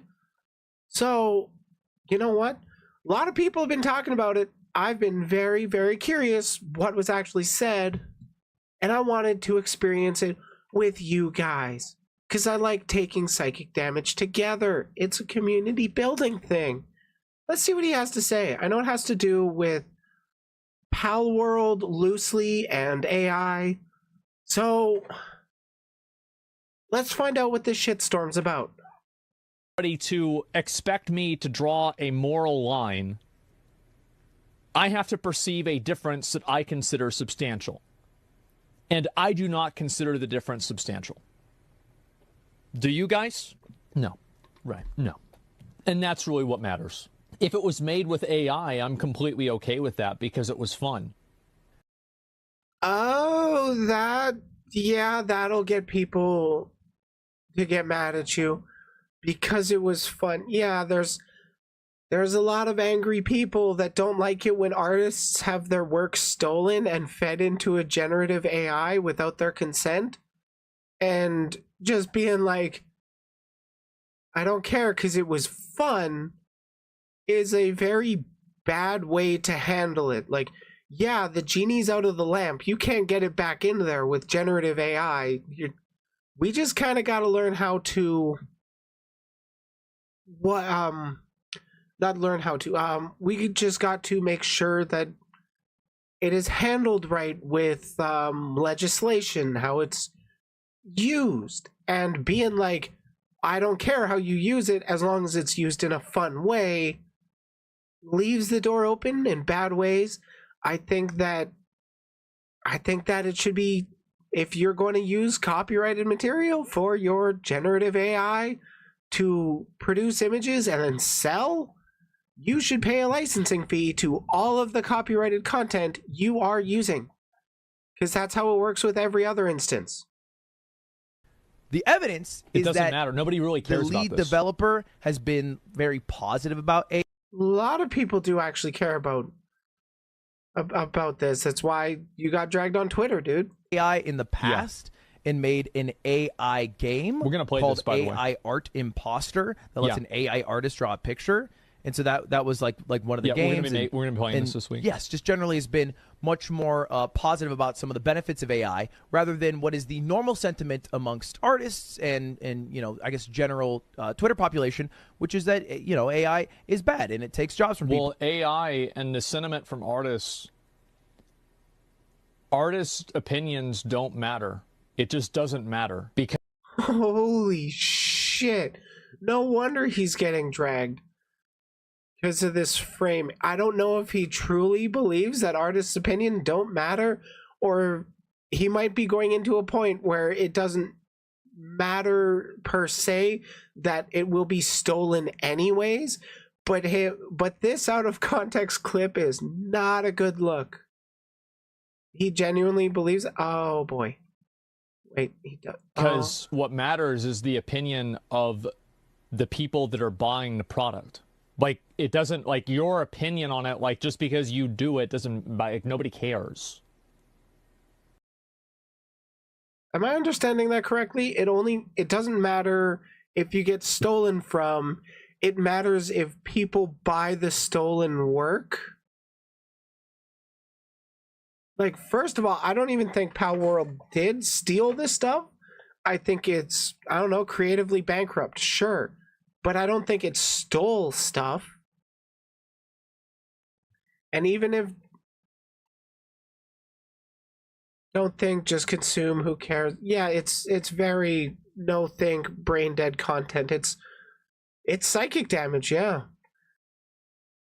Previously, I've thought he's had some not terrible takes on other topics, but this one I definitely see why he's getting dragged. Like, it's not relevant. It's like whenever one of these, like, really well-respected and really respectable directors talks about how bad Marvel is. Shut up, old man. Shut up. I like... Wait, what? Respectable directors is like, really well-respected and really respectable directors talks about how bad Marvel is. Shut up, old man. Shut up. I like you can recognize that Marvel isn't really doing anything to break new ground with their movies and then still acknowledge that they make a lot of money but have room to improve. There's nothing wrong with saying there's ways to improve these things. Man, this take is wild. Like watching the Thor movie, it was cool. I mean, I kind of like the Thor movie. That said, it wasn't like anything groundbreaking out of left field kind of thing. It was fun.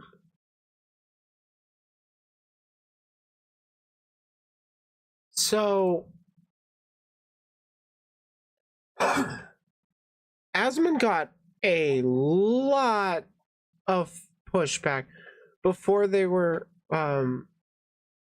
but that was like 10 years ago, before they were milking fucking everything.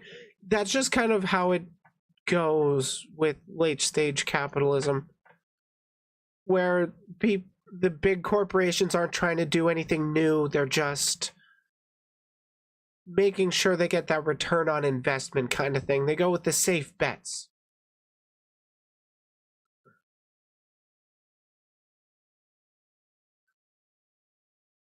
So one particular quote tweet of that video caught my eye, and it caught my eye for a pretty specific reason.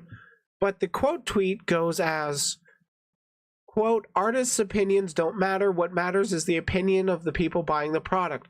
Woo boy, what the hell, Lamau."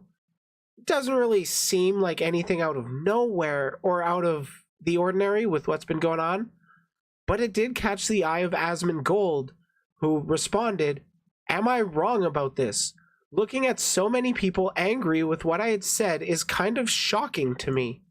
When you go to market with a product, the only thing that matters is the consumer's perception of that product's value.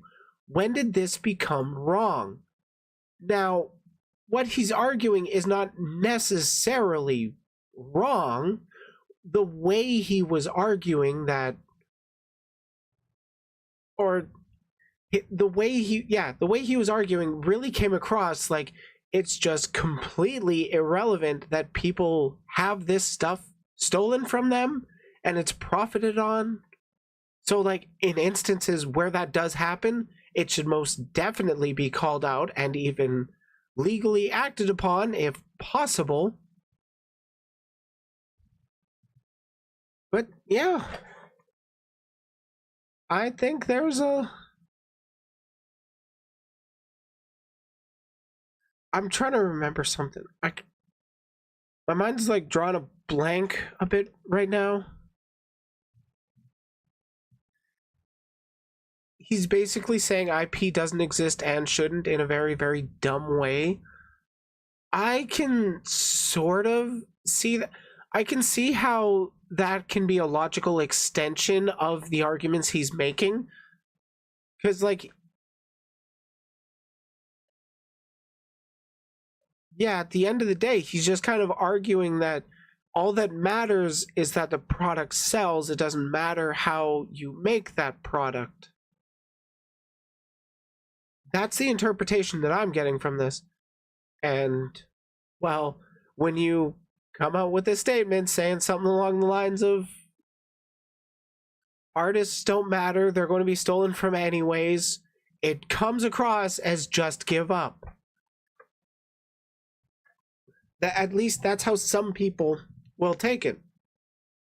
There's a lot of people that see generative AI as a threat to their livelihoods, where they might not be able to get work going forward. Why would you have to pay for an artist when you can just use a fraction of the money to generate some art from already previously made artists? That's my big problem with generative AI, that it doesn't create anything new. It just rearranges what's already created. It's not really generating something.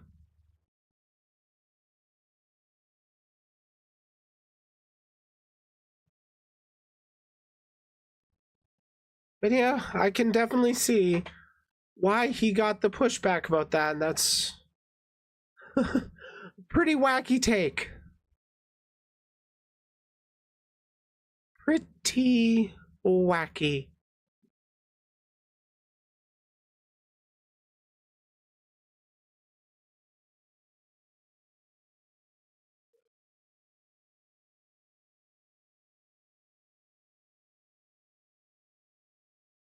Well, that was 10 minutes of psychic damage.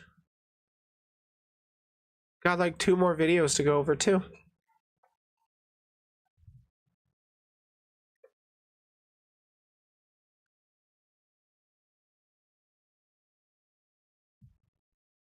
I haven't really heard a lot about a game called The Crew. Apparently it was being made by... I should take a hydrate break? Yeah, probably. I've been going for 2 hours now. My throat do get dry.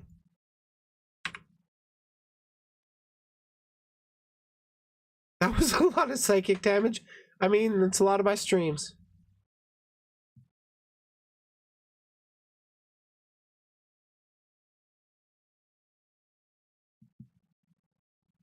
Wait, The Crew is an older game?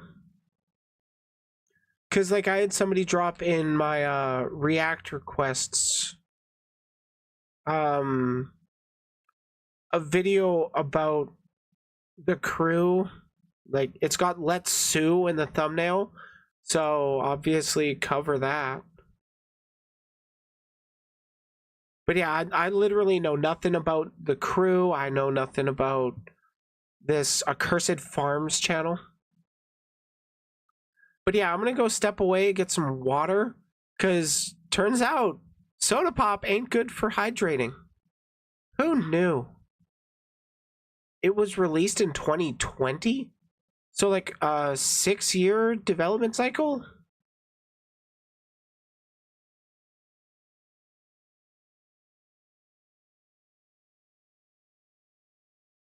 Oh, The Crew 2. I don't know whether or not it's talking about Crew 1 or 2, but the video came out on the 18th of January, so pretty recent. Anyways, I need some water.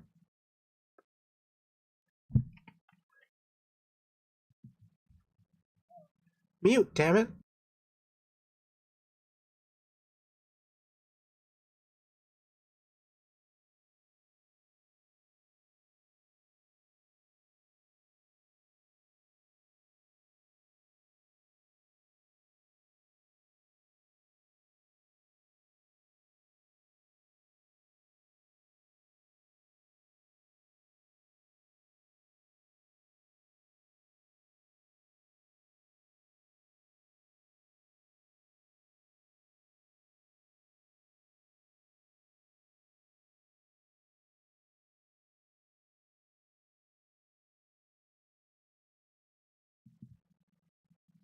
About 2014 game, The Crew, online only game.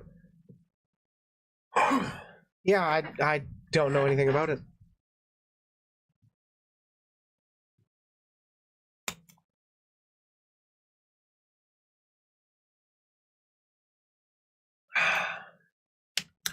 That's some tasty water.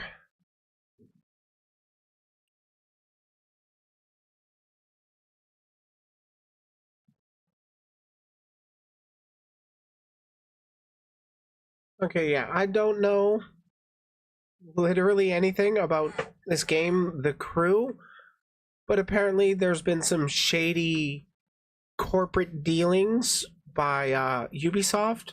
Like, they're shutting it down and the devs are mad. So let's find out why. Video from Accursed Farms. Dead Game News, The Crew. I guess it's dead. Rippin' pepperoni. Welcome to Dead Game News. Though this episode is not going to be a typical news video at all. This is about a month late, though it's months early for the part I really want to talk about. If you think you know everything I'm going to say, I bet you don't, though that's more in the second half. For the I don't know anything you're about to say, dude. I'm actually going to speed you up.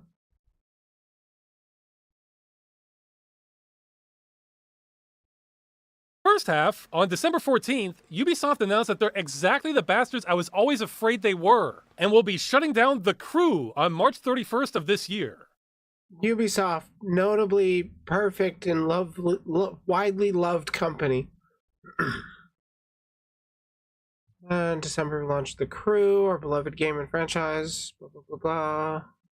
Extremely proud and thankful. Today, Crew 1, including all its additions and virtual currency packs, will be delisted from all online stores. The game will remain playable until March 31st. For all Crew 1 owners, after this date, it's going to be shut down. Oh, that sucks. Haven't they done this before? Yeah, this seems like a thing that regularly gets done. It's like kind of the sad state of gaming's in modern day, where eventually the games that you spent so much time investing in will just have their servers shut down, and then you can no longer ever access it again. Man, if only there was a way we could like store the games for continual use, whether or not it's connected to an online service. If only we could develop that technology. So that means starting April, the game will be completely unplayable for everyone who bought it. Now, I predicted this when I made a video on The Crew a few years back, though I got my timing wrong. I thought this was going to happen by 2022. At the time, Ubisoft only had one major game dev that I could recall, and that was for an MMO with a subscription fee. So a little bit different situation. Is this The Crew gameplay, or is this like GTA driving around? I honestly have no idea. I was basing my time estimate on about how often EA have been shutting down their games, and padded it a little bit. Electronic Arts has been on average a lot faster with their game shutdowns, though they've slowed down in recent years. I think. I can't keep track of all these shutdowns now. As a quick refresher, The Crew is an amazing yet frustrating game in my eyes. It's still one of the largest open-world driving games ever made. If I could mod it the way people mod Elder Scrolls games, then it would easily be an all-time favorite of mine. The sheer breadth of content is enormous. Well, I mean, it's an online-only game, right? Right? That means you couldn't be able to mod it. They'd have to, make it offline for you. But why would they want to do that? Then you'd only pay once for the game, at best. They want to turn everything into, like, subscription-based services. There was that... they were getting dragged on Twitter recently for I think it was their CEO made a statement that was like, players have to be ready to not own their games. And then a lot of people were like, yeah, if we don't own the games, then it's not piracy, right? And then Ubisoft was, wait, no, that's not what we meant. Good times. In my opinion, almost all of its problems can be easily fixed with number value tweaks. The core is good. No other game has come close to representing the United States like this, except arguably The Crew 2, another online-only game that really doesn't need to be online. They'll kill that one later too, but that will take years. I'll predict 2028 to 2030. Oh, and The Crew 2 is honestly a side grade compared to the original in my eyes. While I think the lighting is overall better, some have pointed out how some assets are lower quality. Oh, that is shameless. I think the lighting is overall better. Some have pointed out how... Oh my god. And, like, that could be fixed with texture updates. You don't even have to change the model itself. It's something that you're not always seeing up close, but when you see it, you want it to be distinct. Some assets are lower quality. They removed the police. It has a different storyline, different music, and the original had some really... Wait. Isn't The Crew about, like, heists and shit? And there's no police? What's the draw to the game? That you can just do crime, no repercussion? I mean, I guess that makes sense. It would sell. Good composed music in it. Oh, and one thing that bugs the hell out of me is this constant slight blur in the distance that I can't turn off. Even when turning off depth of field. It makes me feel like I have an astigmatism even more than I already do. The Crew 1 has its own issues, but it didn't have this. This right here is why I haven't played the sequel more. I just find this irritating. So it's not really a replacement to the original. It's a different game. Now, I browsed some commentary on this, and I saw a few recurring themes. This isn't the important part, but I just wanted to address some of them quick so the misinformation doesn't spiral out from here. The first is, some people were saying this doesn't matter because barely anyone plays this game because the Steam count is low. Guys, this game is a Uplay exclusive. So yes, you could buy it on Steam, but then you had to connect the game to Uplay. So Steam statistics aren't that useful here because Steam is an unnecessary layer for the crew. It's running a launcher to run another launcher. Oh, and to muddy things. Oh yeah, because Ubisoft has their own game launcher. Because like everybody's trying to compete with Steam for that. They want their own. They want their own game platform where you can buy a bunch of games from them, not from the other people, from them. Things more, Uplay is now called Ubisoft Connect, which I think is a worse name because it has over twice the syllables, but whatever. And let's not forget, a few years ago, Ubisoft was reporting 21 million players in a 2019 report, and the crew was part of their top. Wow, a lot of people still playing Assassin's Creed. Man, I kind of miss Splinter Cell. Those were fun. Top 10 franchises. So this was not a small game, and for a unique game like this with that huge of a peak fan base, there's going to be a lot of diehards out there. But fine, let's say the number of active players is low. So? That's irrelevant. They took money in exchange for a product with a perpetual license. That means it doesn't expire. If Ubisoft doesn't want people to keep playing their games, then they shouldn't have sold them. Or they should have sold them under a subscription license, which mandates exactly. Oh, dude, don't give them ideas. They want to do that. Fucking, that's horrible. Instead of like you pay once and then be able to play your game, you gotta keep playing your game, or you gotta keep paying every month. And then when you don't pay that month, it's like gone. It's like my biggest problem with World of Warcraft, Final Fantasy 14. I like those games. I can't afford the constant subscription when you got to be subscribed to like fucking everything. That didn't Ubisoft literally say that last week? Yeah, that was what I brought up a little bit ago, where everything is going to be subscriptions. Gamers need to be ready to not own their games. So they're just begging people to pirate them going forward. Like the most hated game corporation right now is trying to be controversial, and it's paying off for us. When the play, and by us I mean people who make content laughing about them, period ends. Don't lose sight of that. Another comment I saw was people saying how piracy will save us. Well, sometimes, but not for. No, piracy won't save us, but it'll piss off the owners that want to squeeze every last dollar out of you, and they don't actually care about the games themselves. When a lot of the pirates do genuinely care about the game, but they can't, a lot of the time they can't afford a brand new price tag every few months, or to afford another subscription on top of all the things they already pay for. Games as a service? That's kind of the problem. The crew has never been pirated by anyone. Games that never get pirated tend to die. So the people saying that are just confused, I guess. Yeah, like the crew is going to fall into, what's the term? Lost media, I guess? Where it hasn't been pirated and the official servers are going away, so it's never going to be playable again, essentially.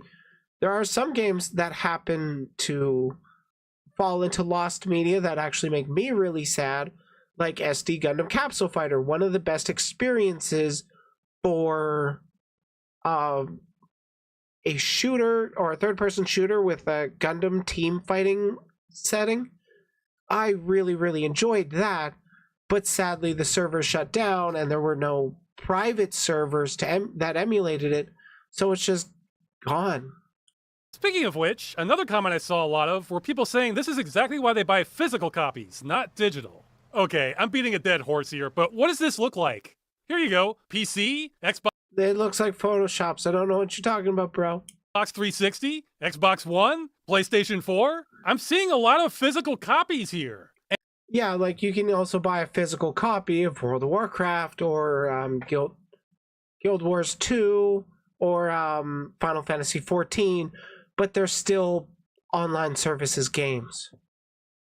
Those are clearly AI pictures. Yeah, like count the fingers, bro.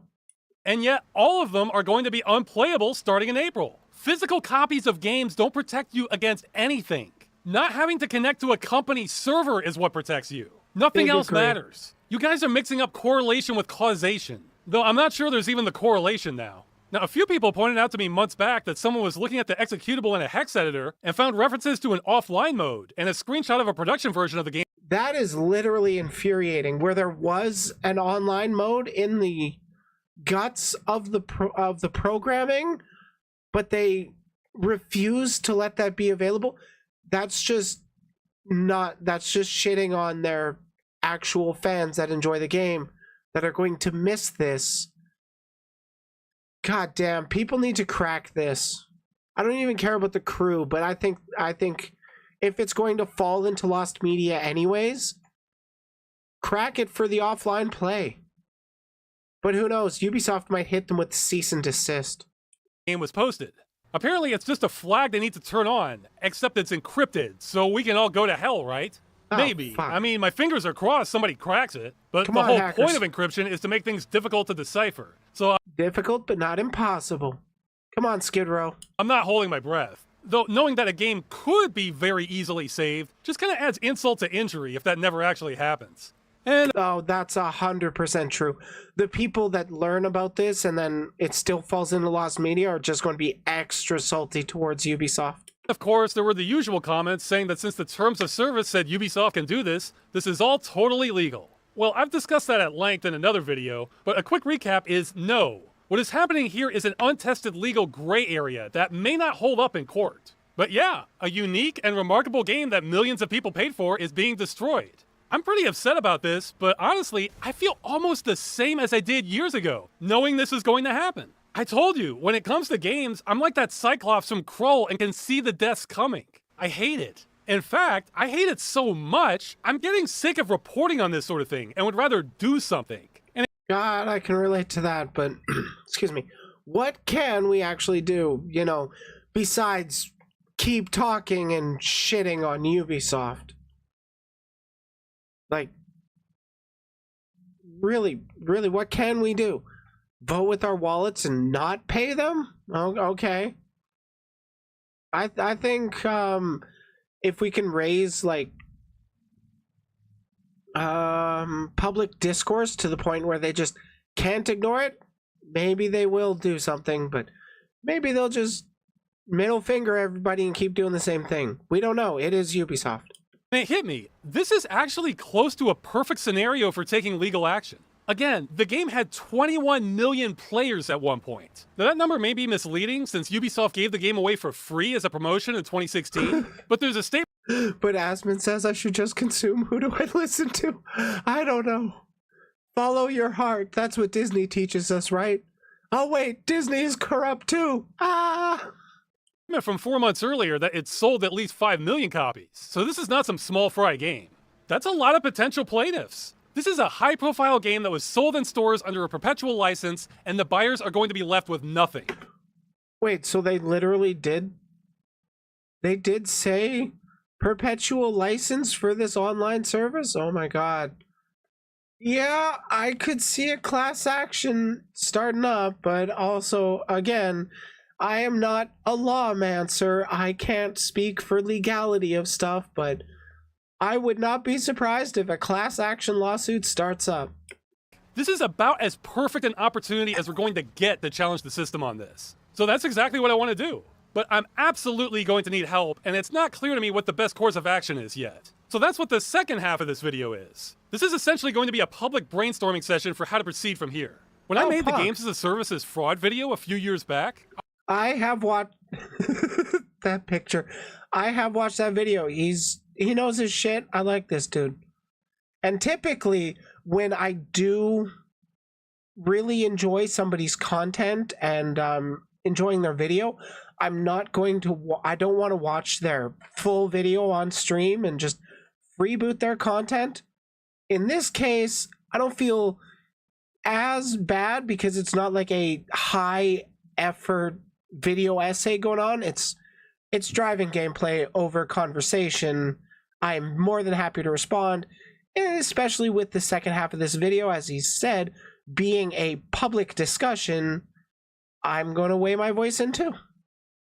I was hoping someone else with more free time and competence would pick up the mantle to take action on this problem. Sorry, dude, I don't have more competence. I just got a few hundred people who watch me on YouTube sometimes. But unless I'm unaware of it, that hasn't really happened. From my perspective, it feels like if I want games to stop being destroyed, it's still all on me. And that's bad news, because I don't know what I'm doing, nor do I have a lot of free time and resources. Now, I hope I'm wrong, but I'm going to act under the assumption that this is all on me until I have evidence to the contrary. So one plan I was thinking of, since this game is so widespread, would be to start a class action lawsuit. However, I've never started a lawsuit since, again, I don't know what I'm doing. And when researching how to go about this, I kept running into how having a lawyer start one for you costs about $200 to $650 an hour in the United States. Jesus. Man, gotta hope there's some whales that feel burned by Ubisoft over this, because 21 million players and all their progress. Bye-bye. It's hard to get a class action off the ground, I think. Don't quote me. But when it does start rolling, and there are people that realize, hey, I might be able to get something out of this, turns heads. States anyway. Yeah, no, I do not have that kind of money. I mean, I can pony up a few hundred to throw at this, but I have no idea how many hours something like this takes. Probably more than one, which is about what I can afford. They tell me you're the best lawyer in this town. Did they also tell you how expensive I am? Well, you know, if you gotta ask, or you're out of your league. Exactly. Now, of course, the one thing I have going for me is you. I'm a medium smallish YouTuber, so if I put out an SOS, we'll probably get some help. So I'm thinking once we have a solid plan, then I could start a fundraiser to try to cover this. Now we're not doing. It could also be worthwhile to reach out to people around your size, maybe even some people a little bigger, start getting a lot more conversation going about it. Get people like me to react to your video, I guess. Just get the conversation spreading and growing and get people invested. Though, kind of hard to do that with an older game. I'm pretty sure there would be a lot of people that just want to jump on the bandwagon of hating Ubisoft. So if you played from that angle, you could probably get a lot more people talking about it. Doing that yet. That's for later. If and only if we come up with a good plan. I do have a donation page on my website, but that's for food and rent for me. That's it. So do not send money there thinking that's going towards covering legal action on games as a service. It's not. I want to be clear about that. Respect for being clear about that. Like, unironic respect. We're still in the brainstorming phase, not in the probably throwing away our money phase. And speaking of which, this is probably a doomed cause. In the United States. But don't lose hope. We're totally not at the lose hope phase either. First, let's talk about what's likely to happen in the US. One thing I think gets confused about games as a service is that there are multiple ways to argue that games shouldn't be destroyed legally. But in my opinion, there's only one good one. One angle is copyright, arguing that there should be an exemption to the DMCA to require games to be playable after support ends. I think that is doomed to fail. Every effort I've seen on this front looks pathetic for the crumbs that are obtained going this route. I will not start a fundraiser and try and argue this from a copyright angle. I don't want. Yeah, I can agree with that. I wouldn't want to try and go in from the copyright angle. I would want to go in from like I would probably go with the angle of a lot of people have tons of time invested in this, sold under perpetual license, and you're taking away access to what you sold them as a perpetual license. It sounds like textbook false advertising to me, to my uneducated brain. Want to do anything that will waste our time and money. Only things that might waste our time and money. Another angle is via contract law, which I think is also probably a dead end. When I made the Games as a Services fraud video, one YouTube lawyer gave some commentary on this part. Some courts actually considered the provisions that we were writing to be unconscionable and they were not actually enforcing them. But over the last 10-15 years, that concept has largely been abandoned and there's been a really much of a uniform decision in all courts across the entire country that they're going to support freedom of contract over concepts of unconscionability. Frankly, I think it's... I I have no idea what that just said. I am out of my depth here. Still unconscionable. Killing games is still killing games. But that's what I'm mad about. I don't personally care about the crew. I do care that it's a game that's it's currently going in the direction of lost media, where the people that do genuinely care about it, that genuinely enjoyed playing it, will never get to experience playing it again. And it's something that very easily could go into like an archive for archive's sake. Because there's a lot of games that you can't get any physical copy of anymore, but you can emulate them. And that's, with some games, it's the only way. City of Heroes says hi. I say hi back. I miss that game. Sometimes that's the only way that you get to ever play those games. It's just sad. It was finally recovered, but it took 10 years. Jeez. Yeah, it's literally the fate of like all online only games.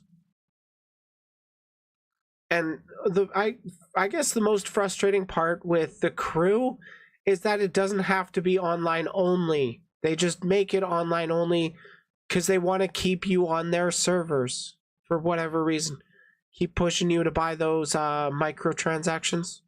But I am inclined to believe him, and that's how this would play out. Contract law is a dead end, since Ubisoft's end-user license agreement says they can pretty much do anything.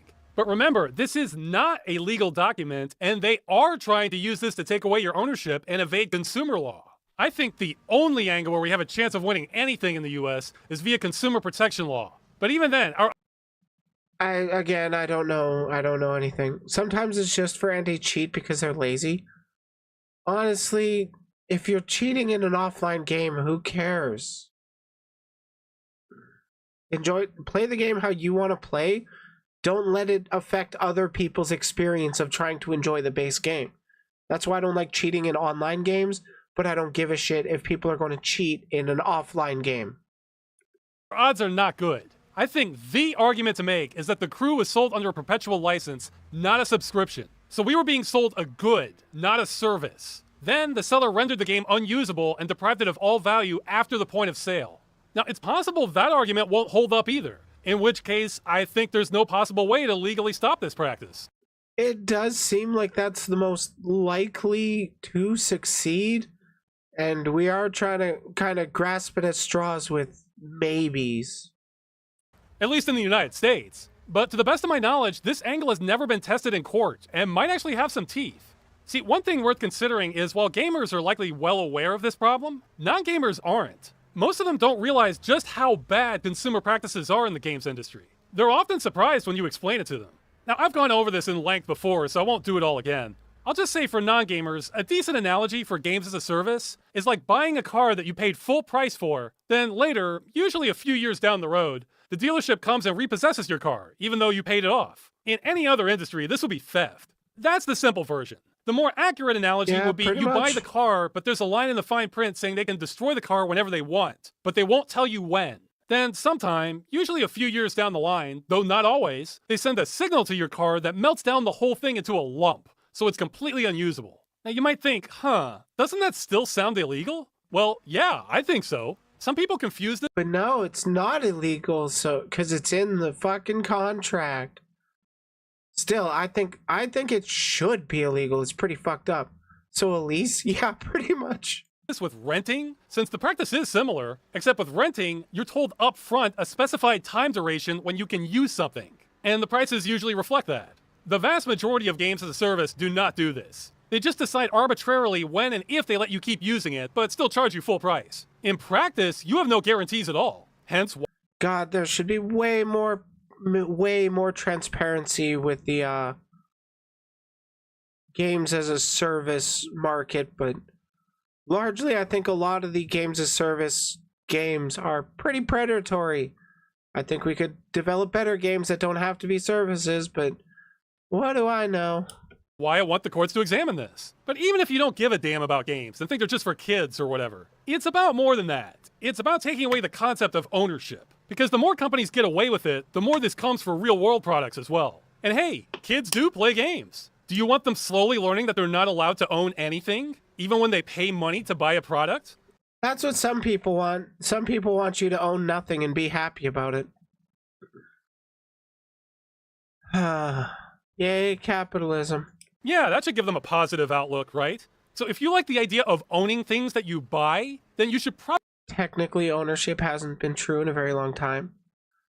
They just have the ability to enforce it now. Yeah, I can see that. Probably be in favor of pushing back against this practice legally, even if you don't care about games. So that's the argument I hope a lawyer can make to a judge. That people were sold a perpetual license as a good, which the seller took away after the point of sale. And I think the only way of making this case in the United States is by filing a class action lawsuit. Wait. The way VHS and DVD licensing worked was the same as most things today. I'm confused now. Because I think... Yeah, I'm confused now. I don't know regarding the whether or not you literally own it or if you just own the physical. I think you just own the physical thing. I am not a law person. There were severe limitations that you can't do.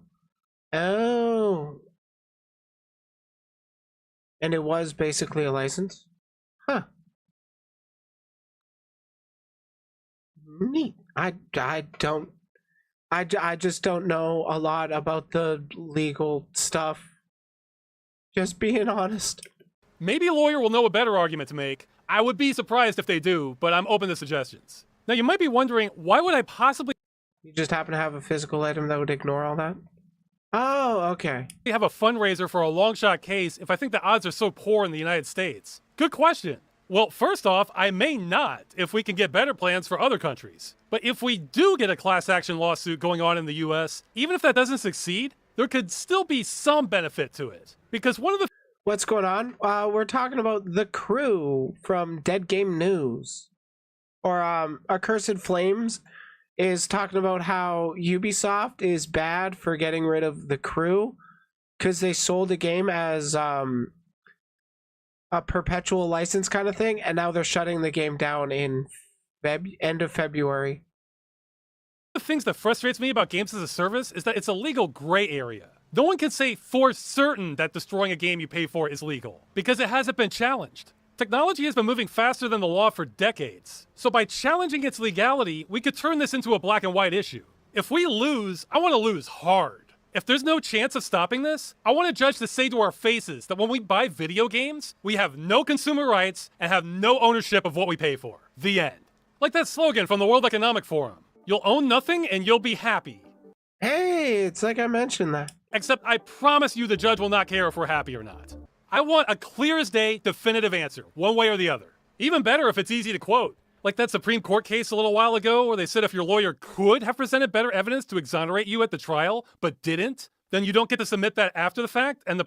Wait, you don't get to submit it after the fact? Wow, so once you're found guilty, you don't get to fucking challenge it again after? Even with actual evidence that you didn't do the thing you got convicted of? We're living in a hell world. Prosecution repeatedly said innocence is not enough to overturn a conviction. I want that level of clarity for how the law regards video game ownership. Man, why can't we have that transparency? Oh yeah, because powerful people don't like being held accountable. Let us know exactly where we stand. So if we do end up doing this fundraiser, at least in the True. US, that's what we're really paying for. Asmund does say so. Don't think, just consume, eat your slop. It's an attempt to lift the fog on this gray area. Now, of course, there's a chance, I think, of a judge saying, hey, you're right. A company can't take back your purchase after they sell it to you, and this establishes a precedent. Though I would not be shocked if even that got struck down by a higher court later. But the ambiguity drives me crazy either way. Yeah, I definitely agree. I think it would really suck if it got shut down. We kind of need this. We need this. Stop with the selling something, like marketing is one thing, and then you just don't deliver on that thing. I thought we already had laws for false advertising. Why don't they apply to video games too? Well, no, it's not the ambiguity. It's the destroying games you paid for, then hiding behind the ambiguity that drives me crazy. Now, there's also the possibility of Ubisoft's lawyers thinking we may have a point and try to have a no-fault settlement where they pay money but claim no fault on their part legally. In that scenario, if I have any say in the matter, I will push to not accept any offer like that. The point is actually bigger than the game and bigger than Ubisoft. I'm trying to stop games people want to keep and paid money for from being destroyed. Full stop. This might discourage a lot of lawyers, actually, since this stance lowers the odds of them getting a big payday out of this. But what's the point of doing this if we're not trying to stop the practice? That said... Well, for some people, it's literally just the money. But personally, I agree. We need to stop this practice. It's really fucked up that it just keeps happening. And as consumers, we really can't do anything about it. I do think it would go a long way to have a court case come out in our favor, but that's a big if. We can't really force that to happen. Just gotta, at least in my case, you just gotta hope. There is one settlement I'll accept, which is to patch the crew to make it playable without further support from the company. What's more is if they go that route... Literally, all they have to do is flip a goddamn switch, and then they don't get any shit at all. Like, you can't play online anymore. Whoop-de-fucking-do. As long as you let the player play the offline mode that's already in the game, then nobody would actually be frustrated over this, really.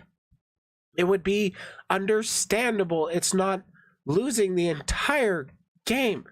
We need a union, but for consumers, that would be handy. We need more unions, 100%. Which I bet they won't. Then we have a procedure established for how to sue a company over the next big game shutdown, like The Division, Destiny, Titanfall, Need for Speed, For Honor. It's a long list. The case could also get dismissed outright and never even get a hearing. That's a possibility. That's also why the legal venue we use is important. So if one state or district is known to be more sympathetic to consumer rights than another, that would be useful to know. Some more on what we'll actually do at the end, but that's the United States. Trying to stop games from being destroyed in the US is expensive, it's a long shot, and will probably fail. However, I am not nearly as pessimistic about our odds in other countries, specifically much of Europe and to some extent Australia. Frankly, I would give us a 5% chance of success in the US, and possibly a 50% chance inside a European Union country. But I'm just blind guessing. I've mentioned this before. Yeah, I'm pausing to say that I have no commentary to add to that, because his guess is as good as mine. So we do need to address this shit. But we don't need a victory in the US to win the war here. If we could get major European countries to rule that sellers removing ownership of a game you paid for is illegal, that would cause shockwaves to the market where game manufacturers will be forced to adapt just to not lose money. Remember, it's not expensive. You'd go higher for the EU? Really? Like, I know there have been some EU countries that have been like, okay, loot boxes are illegal because it's just gambling, which does give me hope for court rulings regarding video games. So maybe, hopefully, somebody can get something off the ground and start, you know, getting people or getting corporations to stop doing this with their games. Their consumer protections are getting really aggressive. I'm liking the sound of that. Expensive for a company to let buyers keep their games if they plan for that from the start. So we need to make it more expensive not to. Now, Australia and New Zealand appear to have robust consumer protection laws, so I'm all for pushing things there too. However, they are a smaller chunk of the market. The European Union is game, set, and match, though this would probably have to be done country by country and not the EU all at once. I think France is the #1 place to do this, since they seem to have some of the strongest consumer laws of all. But really? I'm softening up on excuse me. I am softening up on my biases towards the French. Wherever we can push this, I'm in favor of. And I'm not trying to leave out other countries, but I want to focus on where we can do the most damage to companies destroying games. Oh, yeah, I think I heard about that. Apple's finally moving on to using USB Type-C, like the rest of the world. Because that's just literally the superior charging port. They just wanted you to use their charger, so if you lose it, they can sell you another one. And much of Europe and Australia seem like the best candidates to me. So, what's the plan? Well, I need your help, if you can help. It varies depending on what you can do. One easy first step is to tally how many people we can actually round up to start a class action lawsuit. Wait, they're actually being forced to use or to allow other app stores? Wow. I'm actually really that makes me pretty hopeful that fucking Apple and Google are being pushed around by the EU consumer protections. Yeah, that is pretty hope inspiring. I've set up an email address specifically for this. If you've bought a copy of The Crew or its expansions, email this address and just tell us what country you're in. And if it's the email being crewemails@protonmail.com. So just in case you have bought The Crew and you're interested in what's been talking about, there's that email to reach out to, like, hey, I bought The Crew. I'm interested in reaching out. I'm not going to email that personally because I haven't bought The Crew. It's the United States, what state you're in. That's it. Now, this is just a survey. I don't want you to send me your personal info. Just confirm that you still have some proof of purchase of the game, then let me know. I don't need your full address. I don't need your receipt. I don't even need your name. If the case gets that far, that can all wait for the lawyer later on. I just want to know what kind of numbers we're working with and where. I read in the USA, it usually takes at least 40 people to kick off a class action lawsuit. I'm pretty sure we can clear that bar, even with my limited audience. No, limited audience, dude's got 300,000 members. So statistically, there's a good chance there might be enough. Fingers crossed. If you were one of the people who got in on the action while Ubisoft was giving The Crew out for free and never spent a dime on it, good for you. You were wiser than I was. But unfortunately, I don't think that will help us for this particular situation. So this is only for people who spent money on the game in some fashion and have proof of it. Now, where I could really use help is if you think you know how to proceed with what I'm trying to do. Oh, the note at the bottom is only for The Crew 1, not for The Crew 2. Because there is no current statement about The Crew 2 getting shut down. I imagine something like this could happen again with The Crew 2 if there are no actual repercussions for Ubisoft regarding shutting down Crew 1. So we'll have to wait and see. Like if you have a legal background, or if you just know how to navigate consumer protection procedures. By all means, contact me. And this can vary by region. Say you don't know anything about US law, but in Germany, you know exactly which organization to contact, what evidence is required, etc., and can walk me through it. Great, please. I need all the help I can get here. I'm flying a bit blind, so backseat drivers are welcome. Now, if you're an actual attorney and are thinking, hey, you want a piece of this, people crowdfunding to pay you and we're prepared to lose the case, then give me a price quote. Let us know how much money we would need to raise, what's likely to happen, and what exactly you could do for us for that amount. Here's a cheat sheet of points I think might help. Oh my God. I don't know. Again, our goal, or at least my goal here, is not to get a big payday from this. It's to challenge the legality of companies selling games as goods to customers, then I definitely, excuse me, I would agree with that part where I don't think this should be a focus on trying to get as much money back out of Ubisoft as possible. It's more of to get Ubisoft in line with how they're handling their businesses and how they're handling their relationship with their games to their customers and all that fun stuff.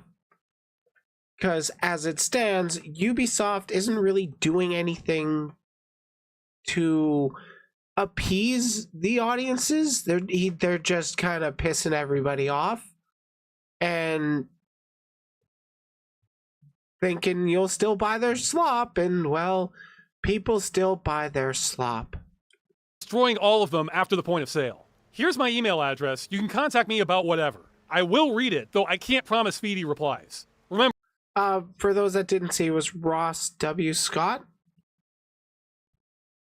Just in case you need to reach out to him, rosswscott@gmail.com. You can contact me about whatever. I will read it, though I can't promise speedy replies. Remember, don't get this mixed up with the crew email. This address is if there. So there's the ways to get in contact with the dude. If you can think of ways to help him out, 100%, shoot him an email. Do what you can, do what you gotta. For if you bought the crew and have your proof of purchase for it. And this address is for contacting me personally about whatever.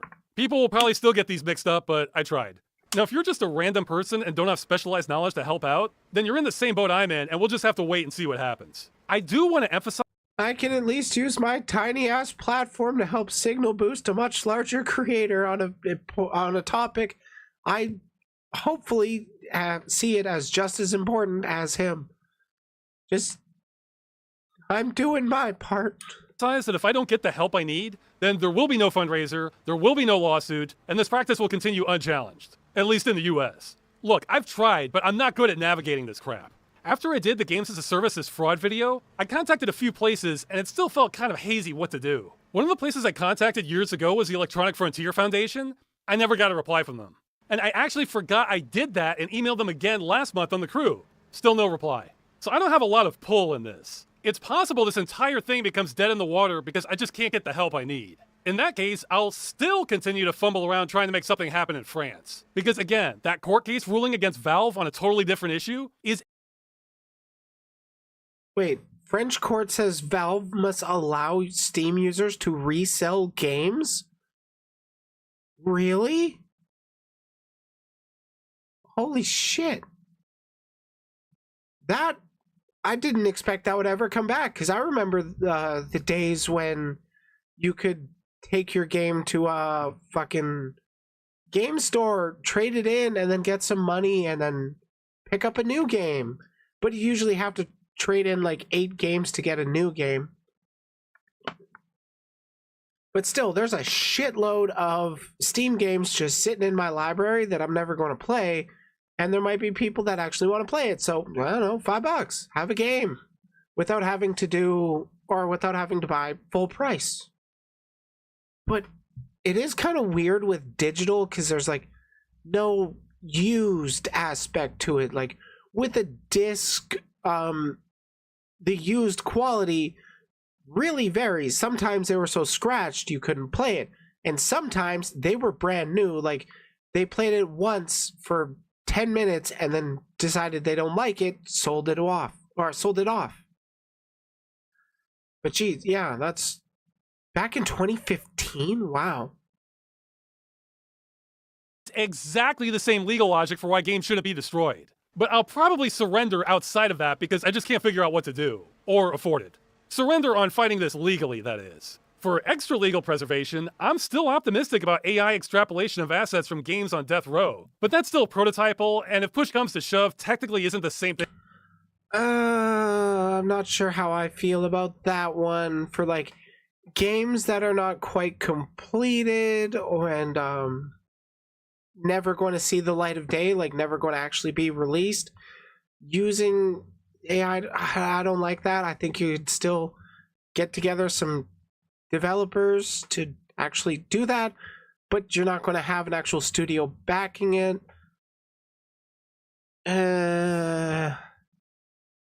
Just use people, please.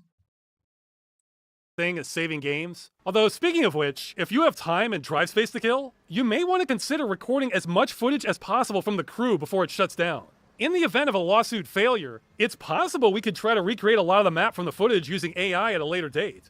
I don't think software is there yet for a map the size of the crew's, but it could be eventually. Or hey, maybe we come up with a good plan, but we just can't afford it. It will be too much money to raise for a lawyer. That's another possibility. One of my pet peeves is unrealistic optimism, so I want to be completely upfront with what our chances are. On the flip side, maybe we have multiple good plans, but we can only afford to do one. Say we could push this through the right channels in France and Germany for less than the cost of one lawyer in the US. In that case, I might take no action in the USA and go all in on Europe. We'll cross that bridge if we come to it. Either way, what I need right now are battle plans. When I did talk to some attorneys after the Games as a Services fraud video, some of them suggested trying to get legislative changes on this. I don't think so. While I do think that has a... it might be plausible, because you can definitely email your elected representatives and be like, hey, you should do this legislative change to stop the predatory practices in the gaming industry. And like, a lot of the time they're going to ignore it, but you can just email them, and you can tell everybody you know to also send in emails and letters and stuff, so they just get flooded with that email. So eventually, hopefully, they don't ignore it. But we live in a fucked system. Small chance of working. Paying for lobbyists is so far outside of my income level, and even what I'm likely to be able to crowdfund, that it may as well be a separate reality. So people saying that aren't wrong. Fair. It's just that they may as well be telling us to fund our own space program. Yeah, like you need a lot of money to actually start lobbying, but you don't need a whole lot of money to get a bunch of people you know to, I don't know, email your governor and say, hey, or not governor, like your state legislator, whatever. You can just send them emails. They're public officials. So that's Dead Game News, sort of. I hope we can make something happen. The ball's in your court now, or some of you anyway. We do have time to make plans. The game itself isn't being shut down until April, so no sense in suing them until they actually kill it off. Again, I think this is one of the best opportunities so far to push back against this practice. I mean, games like Overwatch or CSGO have been much bigger shutdowns, but both of those have aspects I think might make them a little murkier to argue in court. The Crew might be the biggest game shutdown where I just can't find any defense at all from a consumer rights perspective. Oh, and if you need Yeah, especially with the option, or with that in-game, or not in-game, the in-code option that is just enable offline play. But they don't do that for reasons. a little more motivation to do something. Just recently, a Ubisoft executive was quoted as saying more people need to get comfortable not... Oh, there's the article. Yeah. This is the executive that got dragged on Twitter, and a lot of people started responding with, if we don't own our games, and it's not, then piracy is not stealing them from you. Owning their games before they can get more subscriptions. And of course, there are some quotes to get my blood pressure up as they're killing. You don't lose your progress. If you resume your game at another time, your progress file is still there. That's not been deleted. You don't lose what you've built into the game or your engagement with the game. So it's the feeling. So it's about feeling comfortable with not owning your game. That's not the issue. The issue is that people want to have the autonomy to play the game how they want. Most of the time, it's playing the game how it's developed. Sometimes it's people want to save state or use variable variable changers or whatever, like cheat engine, to make sure they don't die because the game's kind of hard for them. Or whatever reason, if it's an online game, it really doesn't matter. But it should still... No, I don't think I can actually make a proper argument for that one. I need to think about it more. Killing the crew. I mean, I do get a little insulted seeing someone with prominence bold-faced lie about something I care about, but... They will see these games will exist, the service will continue, and you'll be able to access them when you feel like. That's reassuring. Yeah, and then the crew gets shut down. You can never play it again, because you can play the crew 2, which is a thing. And this survey by IGN. Oh my god. I'm not even getting into this. Eyes on the Prize, which is legal action. I didn't even know about that survey by IGN, and I don't want to. Against Ubisoft. I still think I'm the wrong person for this job, and we could potentially have much better results with someone else running this, but... You might be the wrong person for this job, Accursed Farms. I'm going to call you Ark. I'm going to call you Ark. Okay, so you might be the wrong person for the job, but god damn it, you're one of the only people actually talking about it. So as far as I'm concerned right now, you're the right person for the job. Because at least you have some kind of actual emotional investment in this. You actually seem to care about it. So at least you're talking about it. Rallying up people to the cause. It's kind of important. I'm still here, so yeah. Poggers. Pretty good video. Glad I got recommended it. That guy is pretty great. I'm actually going to subscribe to him. Yeah, Ubisoft. People don't really like him. It's pretty easy to see why. I've had issues with them before, mostly being that a lot of their games are fairly repetitive. Like, I enjoyed the Assassin's Creed series at first, and then they didn't really change up the formula a whole lot. It's been the same kind of game in different scenarios overall. I did enjoy Black Flag. That actually felt like a change to the formula for me, where they went big into the ship sailing aspect. That was very different for an Assassin's Creed game. I really liked it. And then I just haven't really followed along with them afterwards. I heard there's one that you can be gay, but not really. So that was interesting. Yeah, Ubisoft games are all basically slop. That's the vibe I get, and why I haven't really touched a whole lot of them.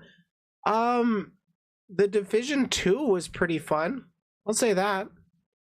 It wasn't anything necessarily groundbreaking. It was kind of a looter shooter. Nothing too different.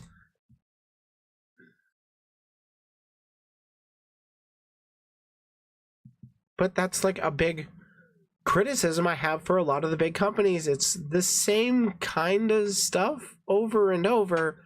Even if each different company are doing different kinds of stuff, they're doing their kind of stuff and not always really branching out to, try something new. Did someone like that Tom Clancy? I really enjoyed Splinter Cell. That was a lot of fun. Wait, was it Splinter Cell? No. Yeah, Tom Clancy's Splinter Cell Conviction, I think it was. Oh, Ghost Recon. Yeah, I played a little bit of Ghost Recon Advanced Warfare 2. Not a whole lot. The main memory I have of that game is trying to play it with my buddy, like my childhood best friend, and my younger brother, and we're taking like hours to get through this mission because it's really hard and we suck. And we finally get to the end of the level. Oh, a chopper's coming down. We're here to evac you. And then my younger brother's like, oh, enemy chopper coming in. Fire the rocket launcher. And then we were stuck in the mission. It just didn't end because our escape was blown up by my brother. Yay. But like, mad respect for allowing the player freedom to do that. We were so mad we never played Ghost Recon Advanced Warfare 2 again, but we will always laugh about that mission.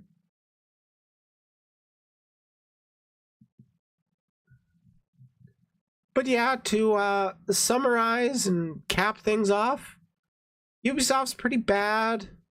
If you did end up paying for the crew, reach out to the dude from the video. He seems to know at least more than I do.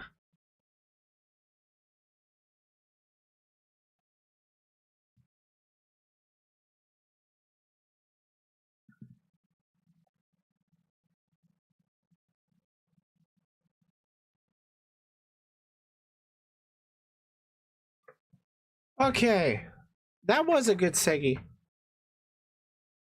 We got one more for the stream before I take off.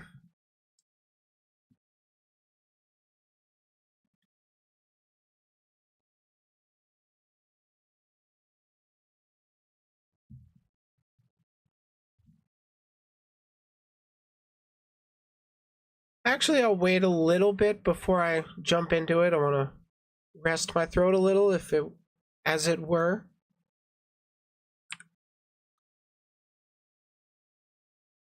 Actually, I got a BRB real quick.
Okay, I think it's about time to get into the Vtuber Hater.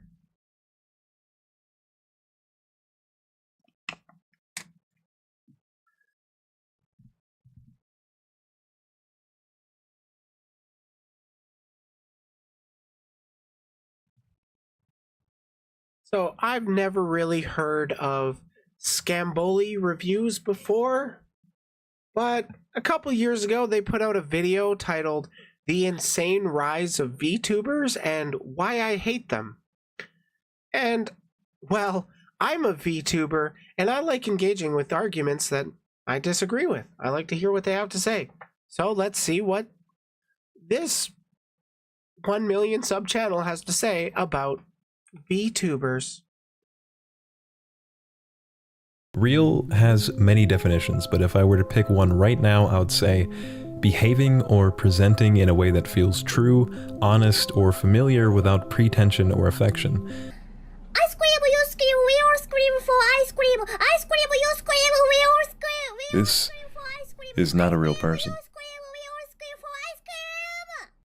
That's a real person potentially playing a character using an avatar. But go off, King. Get out of my head! Get out of my head! Get out of my head! Get out of my head! No. If you haven't seen one, this is called a VTuber. It's, for the most part, someone with motion tracking software who operates under the guise of an anime person. Many of them adopt mannerisms to better fit the backstory they made for their character. For example, this one likes referencing characters. A lot of the people that he is referring to right here are representing characters created by the companies that they work for. A lot of indie VTubers will, just be themselves, like me. What you see on stream is essentially what you get off a stream. You can join the voice chat in the Discord and prove it for yourself, or find out for yourself, because I do a lot of voice chatting in there. But yeah, a lot of these are characters created specifically to, get people to watch. It's because she's a rabbit, or this one who pretends to be bad at basic math because it's cute. There's all sorts of characters and backstories, and nearly all of the most well-known ones are either Japanese or English-speaking women. I have to give this definition because I've shown exactly 3 people this in real life and have gotten, quote, "What the fuck is that? Is this?" Yeah, I mean, that's the kind of response that I get when I tell people I'm a VTuber IRL.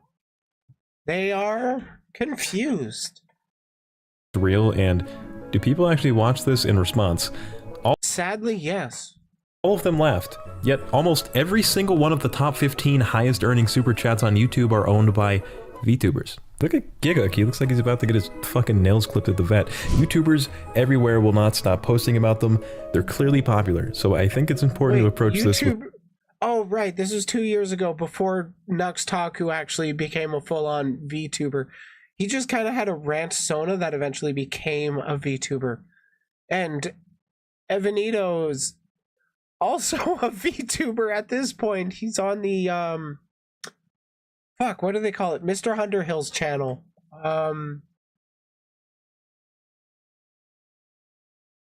Fuck, I forget what it's called, but Underhill, Evanito, and Mariyumi have a 3-person podcast. Giga did look a little weird in the theme in that thumbnail. Yeah, I kind of agree. Not the greatest picture to use of the dude. With an open mind. VTubers are not inherently bad. In fact, so many of Oh my them god, it's the butt plug scene. If you know, you know. are extremely talented and natural-born entertainers that can captivate an audience of millions without being obsessed with drama or being negative in the slightest. So another thing to point out is that a lot of these VTubers that are being shown off typically have experience already in entertainment industry to some extent or another. So that it's kind of why the corporations picked them to be the faces, so to speak, of their characters. Many of them play instruments, sing, and play games at a high level. These girls are famous for a reason, usually. But I don't understand the appeal on a personal level. Come on, baby, kiss me. For a lot of people, they just like anime waifus. They like feeling like they're hanging out with an anime waifu, and that's what a lot of the corpo VTubers tend to play into, at least with Hololive and Nijisanji. Less so with VShojo. And then there's like a lot of other agencies that I actually forget about. Kiss me. Kiss me, Mario. My friend who enjoys VTubers watched this clip and was in pure glee. I've only heard this fat bastard rant about two things. This clip and some sandwich called the fucking heart clogger that he gets from the grocery store, so I knew that this was special. But when I watched that clip, I honestly wanted to rip her hair out and stuff it in my ears and light the ends on fire like a wick. I hate VTubers. When I see them on screen, my heart starts pumping, my eyes go That sandwich looked so good. I know, that actually looked like super duper delicious. And I'm not surprised this dude is one of them Angie people. Does seem like it's a lot of don't really know about stuff, but doesn't really recognize that VTubers also see themselves as cringe. Bloodshot and I go dizzy. Why? How did these guys blow up under so many people's noses? Where did they come from? I want to answer these questions because honestly the video was just going to be a quick rant, but I gradually became fascinated in the plot twists and reasons why people enjoy VTubers. So those of you who love them and people who hate them, hold hands as I take you through Act 1. It's funny how people see a PNG tuber and go, yep, that works. Then see a VTuber and immediately mauled. Yeah, like literally people distance rant sonas and VTubers when rant sonas are just another kind of PNG tuber. VTubers are just normal content creators in different medium than people are used to. Yeah, we're not using face cams, but we are performing live, at least most of us.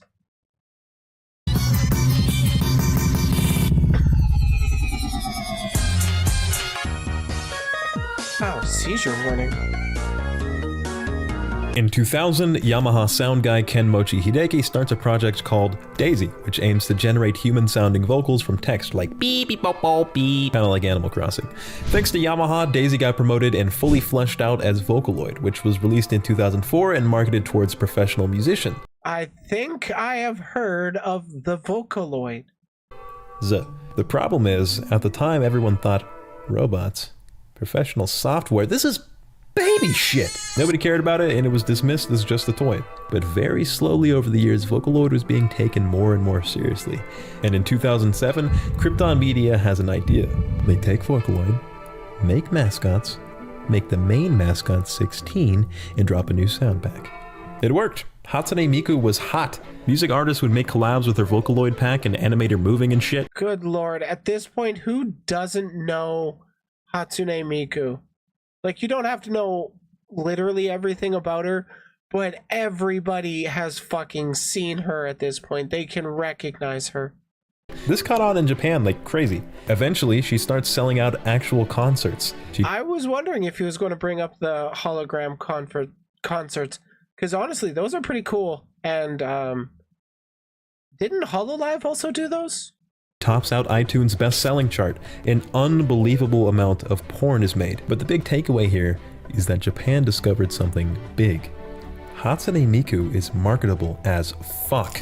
Dominoes, clothing, Funko Pops, hot dogs, or something. It didn't just matter that Hatsune Miku could hit iTunes' top 10 list a week after making a song. What mattered was that we can completely manufacture a cultural phenomenon, manipulate every part of her persona, and not have to pay them royalties for making merch, commercials, or collaborations. It's genius. Oh, your influencer got caught doing blackface again this month. Oh, they referenced the blackface, not the cat. Neat. I just fucking programmed mine not to do that. That is it. So far, he's kind of... I know he's just going over the history, so it's like not the same, but he is kind of giving the vibe that VTubers are just like AI people, which we're not. Hatsune Miku is a cultural icon, so yeah, anyone who doesn't know who she is being intentionally obtuse. Typically, that's the vibe I get. Oh, I've learned that Hatsune Miku gets sampled in some rap music. Unironically, like, non-related to being produced in Vocaloid or whatever, like, some other rappers are like, I'm sampling her music and then rapping on top of that. That's pretty funny. Work 100% of the time, well, that's a compliment. It's estimated that in 2012, Hatsune Miku acquired a whopping 10 billion yen since her debut, which translates to a whopping $6 USD. Yeah, it's basically. Seeing this, an unknown production crew thought, hey, I could do that, and debuted Kizuna AI in 2016. She very closely resembles... Isn't it pronounced Kizuna I? But, because she's like not an AI. She's one of the ones that make people confused about whether or not VTubers are AI. Also, thank you for that, Neurosama. Resembles the VTubers today, but instead of running the risk of it being a fat middle-aged Hispanic man, Kizuna Ai is actually like 8 middle-aged fat Hispanic men. She debuted on YouTube like all VTubers in November of 2016 and mostly creates largely scripted and pre-recorded content. I as in love? Oh, okay, that makes sense. Look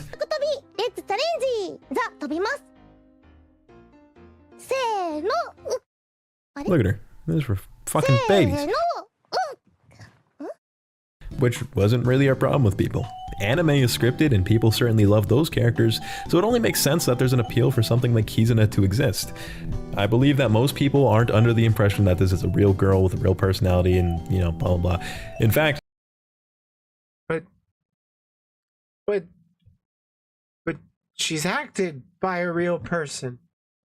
That movement that you just showed is not computer generated. It's using body capture technology, and that's her voice. And did you know that if you're really unsure if there's somebody using a voice modulator, it's possible to extract the original voice out of even a voice modified program or recording?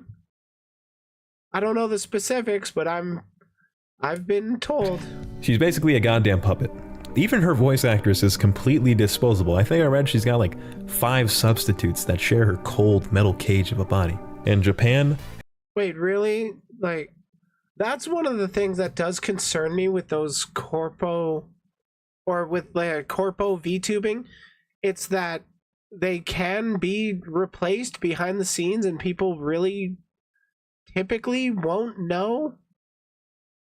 So yeah, I kind of see that, but there are so many indie VTubers that no, you're not going to get replaced like that because you own your IP. Oh, they hire different actresses to do different content? Oh, okay. I mean, I kind of see that. It makes sense where you want to diversify the type of content that you're putting out there. You want to maximize the number of clicks on it. And not everybody is perfect at everything, so it stands to reason to get people to do or to outsource that, so to speak. Had done it again. Kizuna was a goddamn hit. She's the cover girl of Cup Noodle. She's been on the TV. Oh yeah, I figured, like, you try and change a voice actor behind people without, or behind the scenes without telling people, they are going to get super mad when they find out. In news multiple times, done ads, and honestly more impressive than all of that, she collaborated with PewDiePie. Enter the third major character, HoloLive. Cover Corp, which works with alternate reality, sees the massive success of Hatsune Miku and Kizuno Ai and says, hey, I could do that. So they did. Sometime in 2017, Cover Corp released a smartphone app called HoloLive, which would allow you to view a VTuber live while they stream. This changes things. Yep. It's only one fat guy now. HoloLive held auditions for extremely talented women, and jokes aside, a lot of them are also very pretty in real life. Now, there may be some coaching involved, but for the most part, I'm glad he acknowledges that, because, like, just look at any time VTuber versus IRL is trending. It's all hot people. It's like, you don't need to use the model, but the models are fun to use. A lot of VTubers are just kind of, they're using the model or the avatar because it's fun. Like, I used to be a flesh tuber. I had a face cam and all that. But I just kind of prefer being an anime girl. It's more fun. I mean, VTuber versus IRL is not for everybody. That's obvious. There's plenty of VTubers that want to keep their anonymity, and I respect that. I'm just glad at the VTubers who do participate in, do participate in VTuber versus IRL, because they're so pretty. these girls have creative control over what they stream, if or not they curse, etc. And that's not very cool of them, Raj. HoloLive provides them with a rigged up 3D model, an iPhone X, and a high-spec gaming PC. Blah, blah, blah. They're basically a management company for aspiring VTubers. You could be a VTuber. Not afraid of how you look. You're afraid of creeps stalking you. That I can totally understand. Like, there's a lot of creepy people on the internet, and, well, the odds of getting recognized just only increase the bigger your platform grows, and the more often your face gets posted to the internet, more people are more likely to recognize you. I thankfully haven't been recognized IRL yet, but I kind of imagine it's only a matter of time. Unless you're a guy, then the chances are slim. And of course, this caught on fire, and other companies thought, hey, I could do that. So they did. But instead of just working in Japan, Niji Sanji went Mr. Worldwide and spread out in China, Japan, Indonesia, India, and Korea. So HoloLive. Wait, you've already been recognized IRL just from your voice? Wow. I mean, you do have a pretty iconic, soothing voice, Psycho. Since I've done IRL DJ performances at conventions. Oh, yeah, I do know that you did some DJ stuff. Did you? Yeah, you promoted under, like, Seahorse DJs, like DJ Seahorse, right? HoloLive said, hey, I could do that. And then there was a ton of VTubers all over the world. The end. Holy shit, America likes VTubers. Gargara comes flying up in the charts and is the most searched for VTuber in 2020. Mori Callipy comes straight out of nowhere at a tremendous upset. See, if you liked anime at all and watched a VTuber video once thinking, what is this? Surprise, these little fuckers are going to ruin your recommended feed forever. Enjoy. So a lot of Americans were already introduced to VTubers. Oh my god, that's really funny to me. Like, a lot of people do sometimes end up hate clicking my videos, and it's nice to know that YouTube's going to push more of them. Unless they're smart enough and click the do not recommend this channel kind of thing. Hate how true that is? Yeah. YouTubers, especially since there are channels dedicated to taking funny clips from their streams and translating them just hours after the fact. You have an abundance of binge-worthy content, and now HoloLive is making an English branch, coupled with Japan's aging population and business was booming. It still is. Japan, America, Indonesia, VTubers have triumphed over what's considered normal to cement themselves as a very real and lucrative industry. September 24th, 2020. What happened on that day? Hato goes over her analytics with her audience to see which countries watch her the most. Oh my god, this is the Taiwan thing, isn't it? 11%で台湾 7%. Did you I knew it. catch that? That's okay, neither did she. Kiryu Coco, who's one of the biggest VTubers in the world, does the same thing. I love that her mouse is the tail. And yeah, essentially, the long and short of this drama is that those two VTubers had mentioned Taiwan because people from Taiwan watched them and they were going over analytics. And then the Chinese audience that watched them did not like that. And if I remember correctly, HoloLive was like, stop being so mad. And they were like, no, we're boycotting. And HoloLive was like, bye, Felicia. I think they're just recently opening up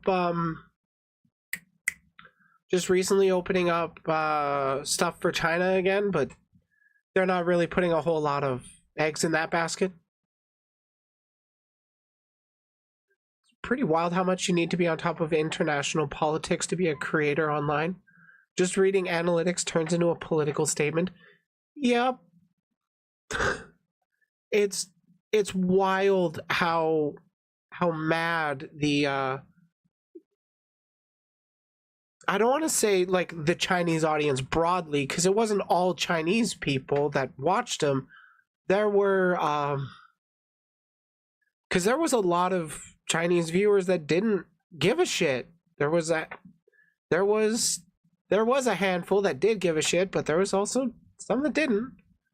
But it really blew up into something more than it really should have been, because it's not like Kiryu Coco here was like endorsing Taiwan as a nation. She just said the name Taiwan. The next day, and thus the two slept as some rich-ass bitches. Someone was at the door. Who is it? She replies. That fucked with me. I thought my door was opening. Good job. The Chinese.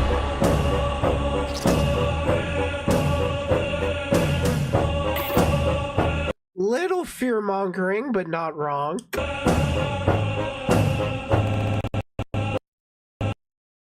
Both Hato and Coco made the mistake of mentioning Taiwan in their analytics, which China does not officially recognize as an independent country. Fuck them. Taiwan deserves independence, just like the people of Gaza. Chinese viewers were not happy. In fact, they were pissed. And if you don't know, Asian countries go hard as fuck with their trolling. Coco and Hato were suspended for 3 weeks for saying the word Taiwan. But the Yep, literally, they got suspended for literally just acknowledging that there's a place that calls itself Taiwan, not even sanctioning it, or not even endorsing it as its own nation. People still got Super Snowflake triggered. Kind of funny, kind of really fucked up.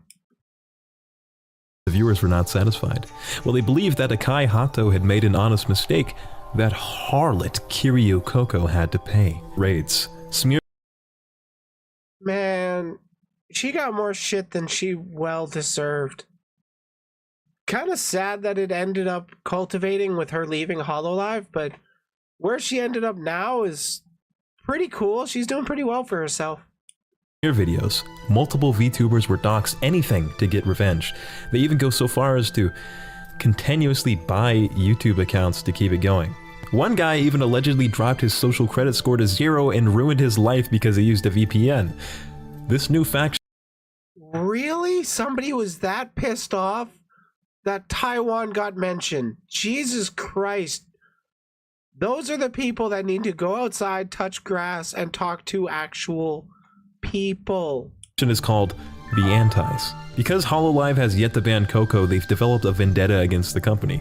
To this day, they're kind of active. You can see them in chat or their Facebook propaganda, which is banned in China, so they gotta be using a VPN to spoof their location to a nearby country. Just saying. HoloLive then had two options. They can continue expanding in China and allow their new Chinese overlords to permanently ban VTubers on a whim, or leave, which they did. And that's the story of how a single word dissolved the entire Chinese branch of HoloLive. Didn't really do much though. Yeah, it was on the news and Hero Hey made like 600 videos about it, but VTubers just kind of moved on and are doing better than ever.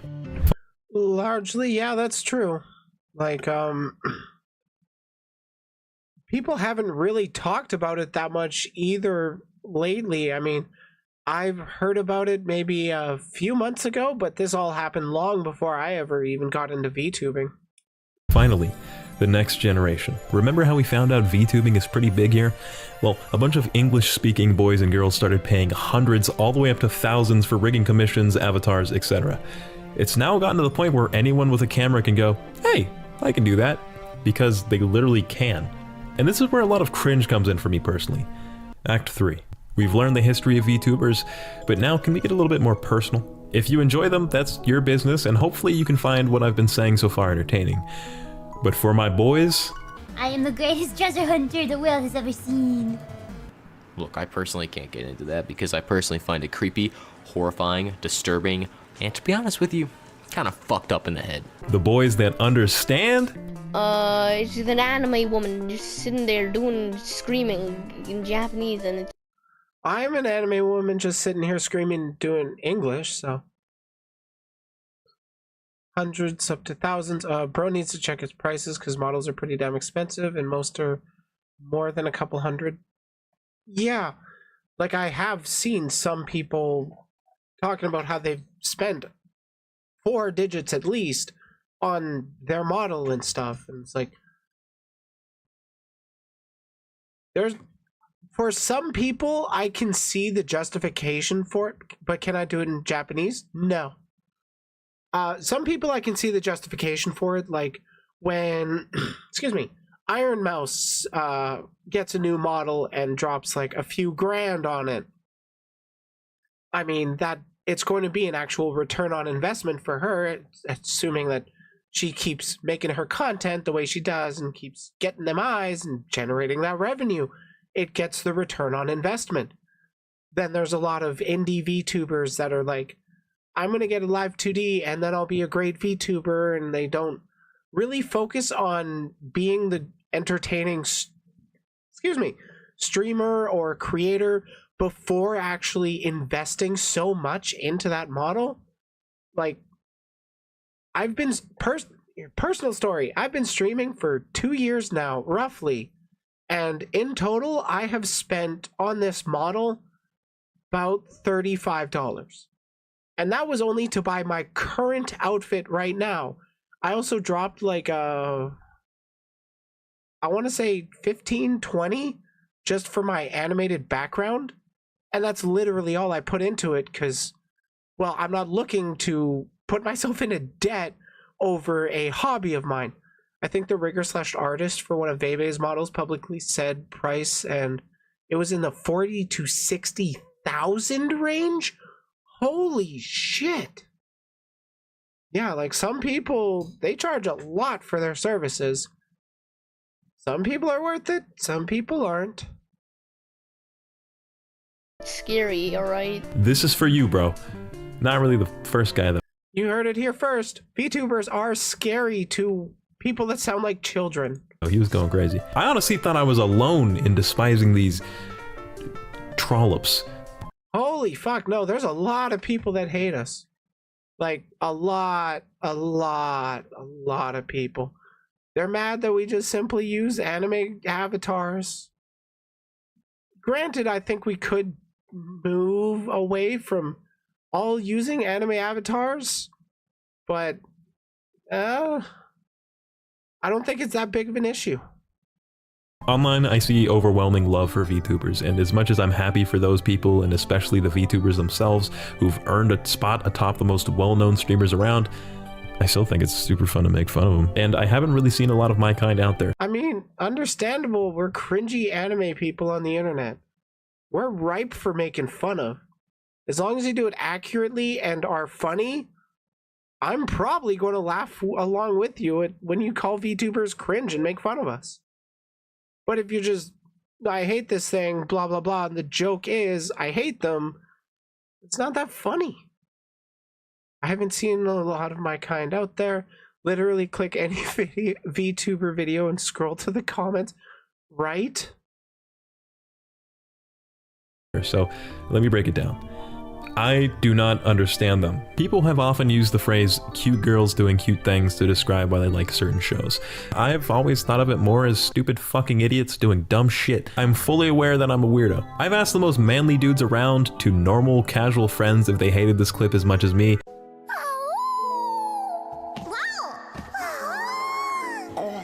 And almost all of them had no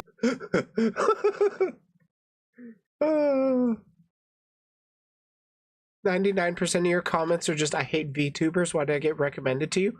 Yeah, I get a lot of those too. Though I get a lot more of people being mad about like my Warhammer.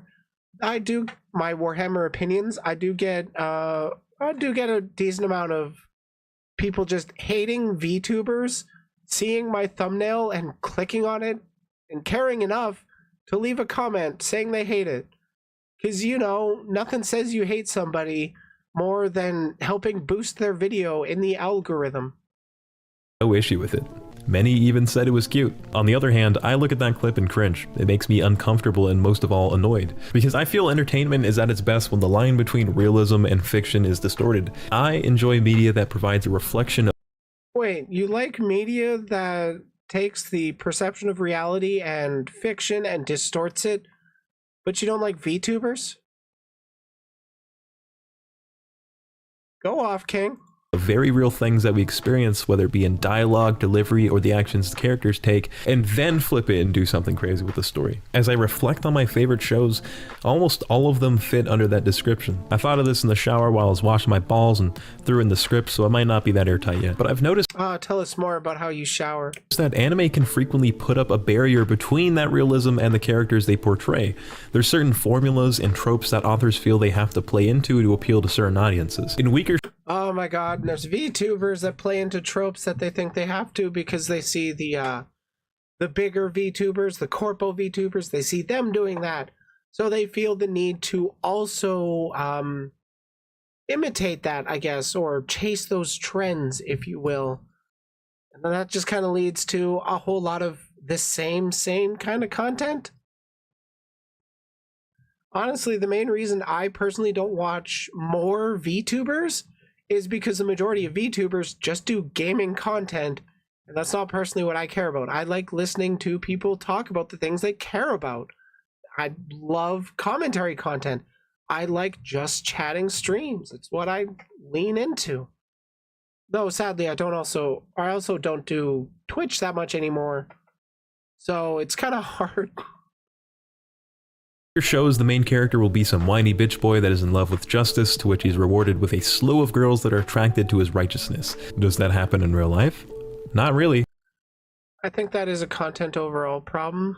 VTubers tend to stick in small box because we are unwelcome in commentary and other places. Yeah, I mean, VTubers are also relatively new compared to all the different creators out there. I noticed IRL streamers, especially female streamers, being forced towards fan servicey stuff. So it's not just VTubers. Yeah, like, it's not just a VTuber exclusive problem.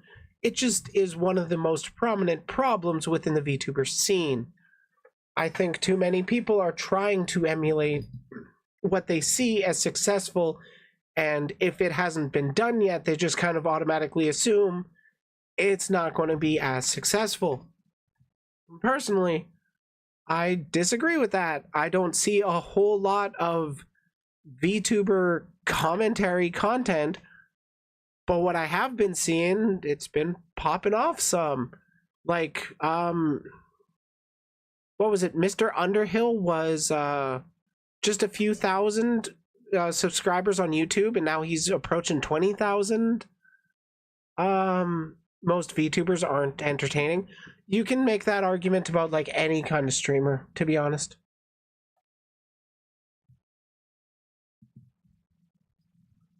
To me, the number one problem with why VTubers are handicapping themselves, I'd love to see more VTuber IRL content. That's also a tricky one to balance because there's a lot of people that just want to engage with the VTuber stuff. They just want to engage with the fantasy and they don't want to engage with IRL stuff. So it's such a weird community. It's such a weird industry to just be a part of. But as a kid, I used to imagine that's what would happen to me, and I really enjoyed shows like that.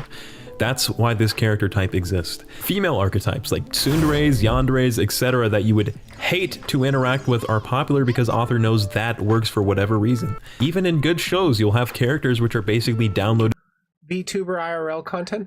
Like sometimes VTubers will post on Twitter hashtag VTuber versus IRL, and then they'll post a comparison picture of themselves and their VTuber.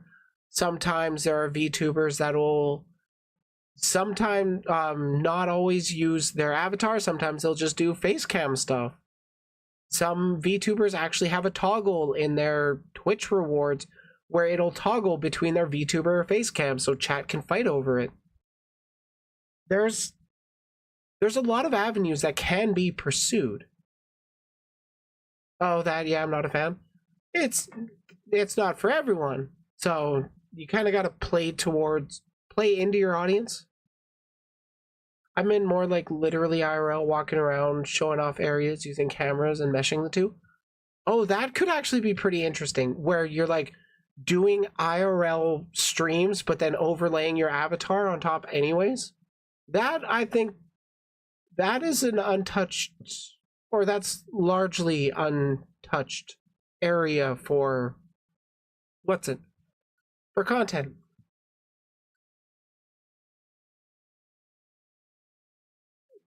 You have done some? Oh, I might want to check those out then. That would be pretty great. Like to merge the two content. It's something that I haven't seen a whole lot of. I would like to see more of it because I personally think that it's kind of a good thing when you recognize that, like, you can enjoy a VTuber for their character as long as you remember at the end of the day they are a real person. Didn't edit my VTuber in or anything, but I was doing IRL-based content, which is a big no-no in the VTuber community. Yeah, there's a lot of people that are just like, let me have my Oshi, don't break my immersion. And for a person like me, my VTuber is largely based off of my IRL look. I mean, I'm naturally brown hair. I've dyed it blonde because that's just what I like.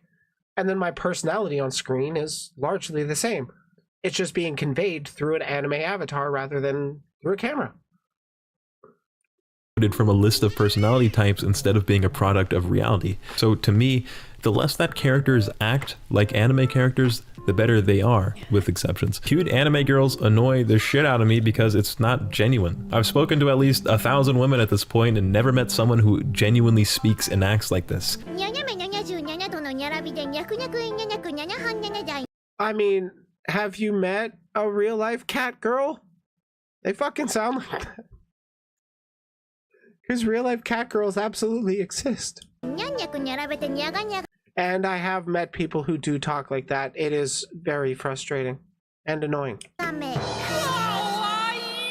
Maybe you have, but when I see it, I imagine some dude who's completely estranged from the youth writing his fifth knowing that's what's hot right now. Am I overthinking things? Yes. Bro has no neurospicy friends, and I'm gonna be for real. I know a ton of girls exactly like that. Well, that's what happens when you're friends with women. You get to know what they're actually like. But I'm putting words into a feeling that's been sitting in my belly for years. So when you take this and make a real person act like they're that, it doubles the cringe factor. I don't want to see a person pretending to be a thing, pretending to be another thing that doesn't exist and never has. So that's why it irritates me so much when I see a VTuber. Bro, but so I can't pretend to be a succubus because it doesn't exist? That sucks. YouTuber going, it's uncanny, uncomfortable, and not genuine to me. Even though blah blah blah, that's not the point, they're supposed to adopt the persona. It's how I feel, dude. There ain't much I can do to change it. Let's examine the various types. Baby talk. This is pretty much ubiquitous in the VTuber community and all. Oh my god, I don't even know what he's about to say, but 100% I fucking agree with it. I hate the high-pitched baby talking stuff. Oh my god. Kason as an example. Yeah, like Kason doesn't really play into the high-pitched baby voice. She's pretty great. I like Kason. She's based. Also the one that makes me the most mad. Japanese VTubers will talk like this. そういうモードが実装されているんですが、今回ご紹介するクリップはこれ。American VTubers will talk like this. All weekend and the bees die. Hi, Sensei. How are you? Oh, here comes the airplane. Yeah, I'm agreeing with this point. Used to think the baby talking stuff was fake 100% of the time until I met some friends that genuinely talk like that. It's fucking wild that those... I think girls change their voices again for privacy reasons. It happens. But yeah, I think I have met some people that unironically talk with that ooh-woo voice, and well, they're valid, real people, but I don't like conversing with them on a regular basis. Oh, I'm made stinky winky, my diaper, oh, change me, please. I like to imagine there's a bald white guy in a big ass pull up behind the monitor. That makes me laugh the most. But Matt Walsh isn't bald. I'm sure it's a very pretty adult woman on the other end. Don't get upset. Now, quick quiz. Are we watching the season finale of Teletubbies or Twitch? Man, that aged so badly, because like with Twitch now it's like a lot of titty streamers, so you watching the finale of Teletubbies or Chatterbait. Wow! Whoa! Hola!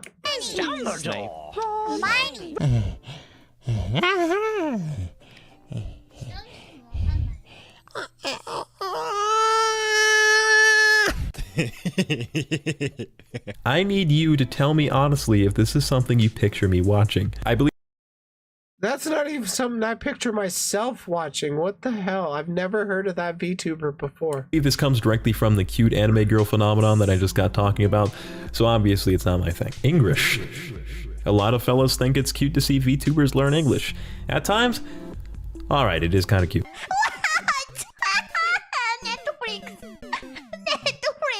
Once they discovered a good amount of their audience was English speaking, VTubers began learning and communicating with a whole new side of their Yeah, Mouse sounds like that. Iron Mouse. audience. Sometimes good, Nigga. sometimes bad, Oh my god, she got canceled hardcore for that one. and funny most of the time. Nigga. Wow. Wow.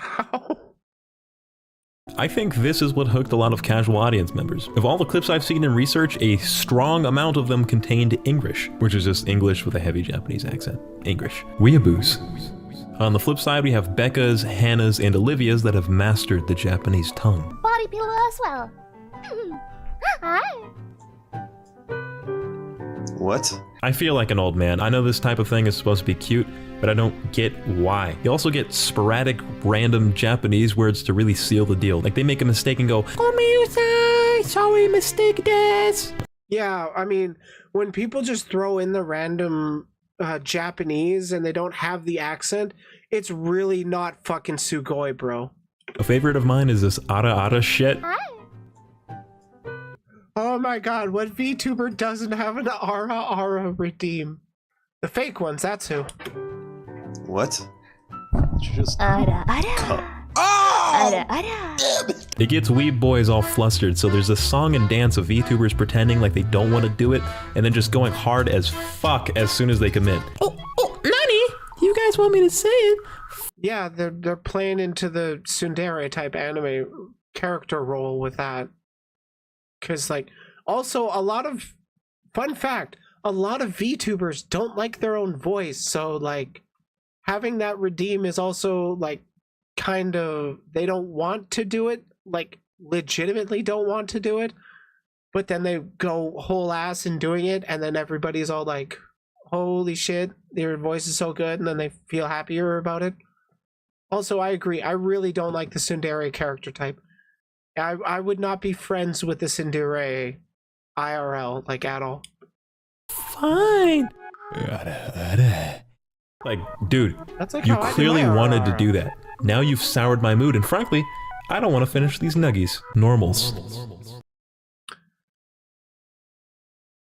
Get some honey. You will want to finish those nuggies. And yeah, if you don't like VTubers, you don't have to watch them. You can just click not recommended, and if that's not working enough for you, make a new YouTube account and never watch a single VTuber again. During my research, I found a few chicks talking in their normal voice, chilling with a VTuber avatar. I thought, this is an actual person speaking to me right now, which threw me off after listening to high-pitched squeals all day. Pretty chill. Which goes to show you can't really throw a blanket statement on all VTubers. Now let's go back to throwing blankets on VTubers. Mute. Yay! There are VTubers that stand there and stand there. There are regular flesh tubers that stand there and don't actually engage with their chat a whole lot. And if you're going to be shitting on mute streamers, I recommend not trying to use Zentreya as an example, because she is like one of the most entertaining streamers despite being mute. So like, just know who you're talking about, dude. And stand there. All right. Oh, they were... Now FleshTuber is just somebody who uses a face camera when they're streaming. Like Vosh. That's taken typing the care whole of. time. This one uses text-to-speech or speech bubbles, while others sit menacingly. While I know I definitely prefer Zentreya's style, like you at least using text-to-speech, rather than using chat to engage with people. I mean, do what you gotta do, but it's hard to get people invested when they don't actually have anything to hear from you. So like it's a hurdle to overcome. It's not fair, but needs to happen. personally can't appreciate the other types of VTubers, and that's clearly on me. What is going on here? I genuinely want to know because I can't even generate a theory. Please comment. This channel is like a creepypasta. It's extremely uncanny to my gaijin eyes.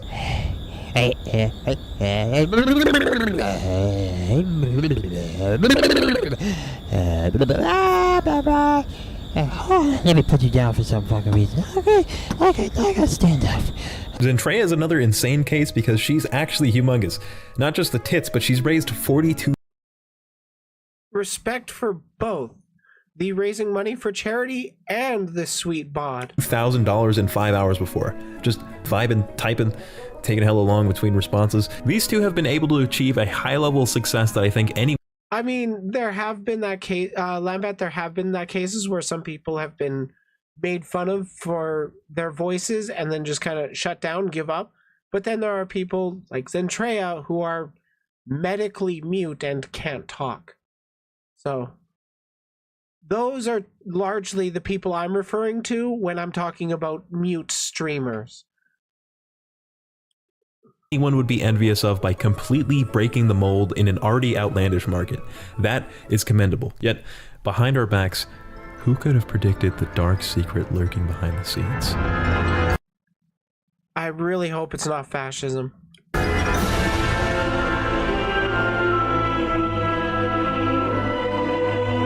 Oh yeah, all VTubers are men. That's obviously true. Everyone predicted that. This is Noracat. You might have seen this clip floating around. Their popularity plummeted after this incident, but like, what did you expect? A hot lady? You expected a hot lady with boobs to be using a fucking text-to-speech voice. The only people I know who do that is Reddit. It's pretty messed up that the dude isn't doing so great now. He seems like a chill guy, so if you're ever in the States, we can smoke or something and talk about the VTuber industry. Yeah, I think it could have been bad that, or largely the audience left because they were expecting a mute woman and then face cam. It's perceivedly a dude. We don't actually know if they are in fact a cis dude or a trans woman that is early in the transition stage. We don't know that. But what was I going to say? I was going to say something.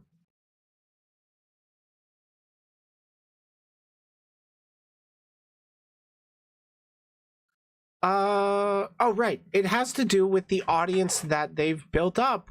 If you build up the expectation of you are this one thing and then it turns out you're not that one thing, yeah, your audience is going to leave. It stands to reason.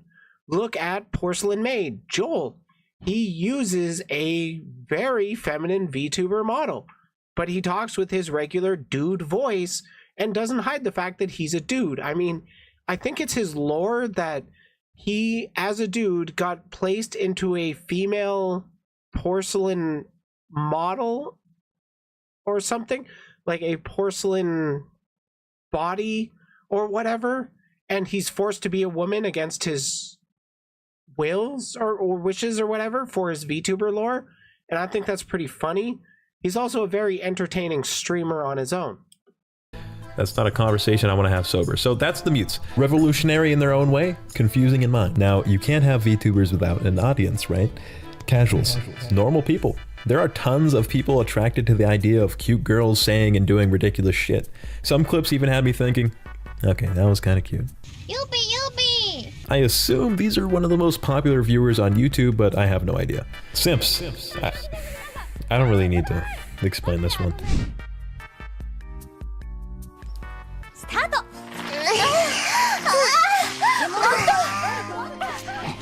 Yeah, there is definitely a big, let's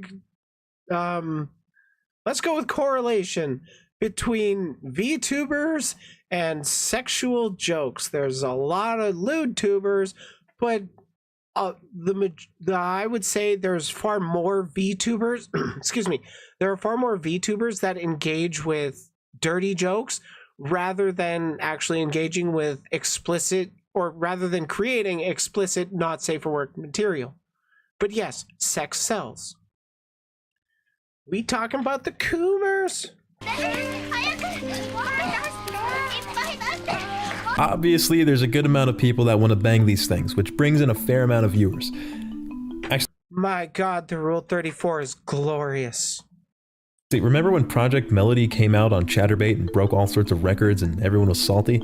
I remember when she came on Chatter. Yeah, there's a market for this. Of course, the girls are aware, so they'll make allusions to sexual acts as the chat pogs incessantly. Tight. Like a field mouse. Which is also like half the VTuber recommendations I get. For the record, I would do the exact same thing. If I were female, my butthole would look like the inside of a box of Pocky, which is far worse than moaning into the mic.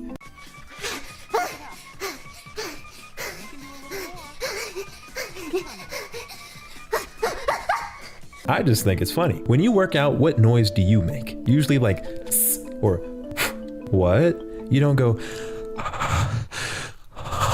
there's people that come for that. I know he didn't intend for that, but I really appreciated that moaning. Much like any other industry, but I think horny boys make up a pretty good chunk of the fan base. Weeaboos. Oh my If God. I enjoyed It's like the majority of the fan base, I'm pretty sure. pure, innocent, fake women, VTubers would be awesome. Let's say I like a slice of life show with a bunch of little girls. Why? Lambat, you can have whatever attractions you like. I'm into dudes and ladies. Why would I not want to watch a person in real life who embodies a ton of these characteristics react to stuff live? Those fictional characters that are so out of reach for us are suddenly something you can connect and interact with. I think this is a very unique relationship and can see why people gravitate towards VTubers. There's also dudes that love that tomato shit. The last 72 hours of my life has been dedicated to researching these guys, so I've honestly been on a roller coaster of emotion. Yeah, I've done a lot of research for VTubers too. Initially, I despised them. In the middle, I despised them. And in the end, I despised them. But during all that, I never stopped thinking, yeah, that's on me. I'm never going to be in the loop, and I'm cool with that. VTubers are going to be here. Honestly, respect to this dude. He doesn't have to like VTubers, and I would say he's given a fairly neutral position while being open about his biases.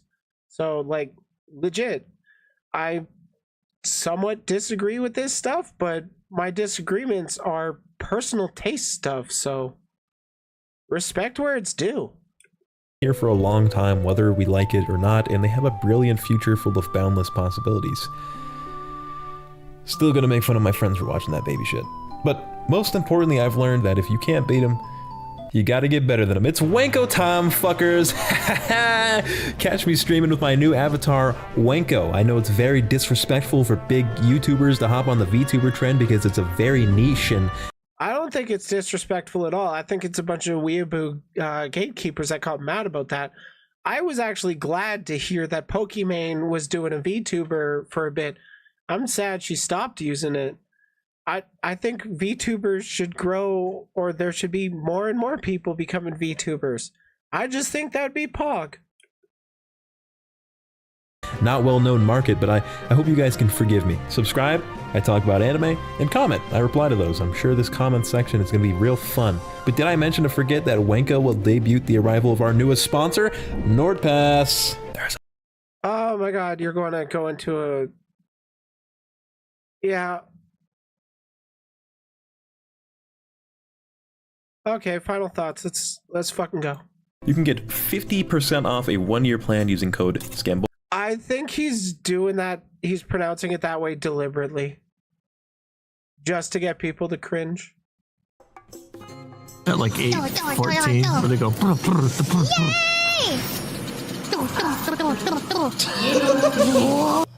Dude, keep going. I'm fucking so annoyed, bro, because like the more I did this video, the more I was like, okay, maybe not all of them are that bad. We got a Korone stand. We got a Korone stand. The dog videos are why you're a VTuber. Respect. Classic. Classic. Overgeneralize. Shit on it relentlessly. Open up mind to it more. Immediately take most of it back.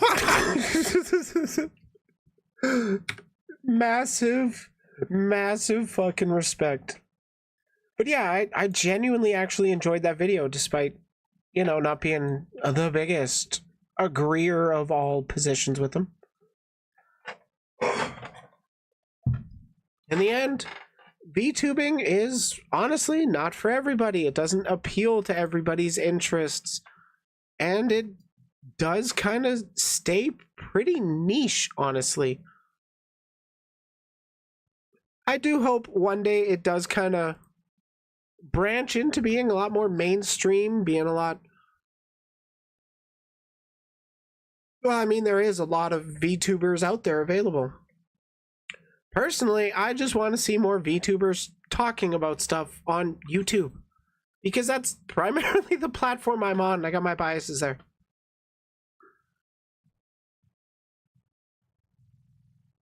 But yeah, love them or hate them, VTubers are here to stay.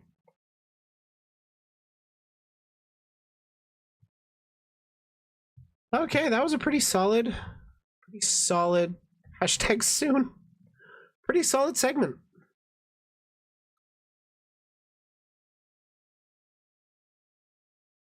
I think I am going to be wrapping up stream here.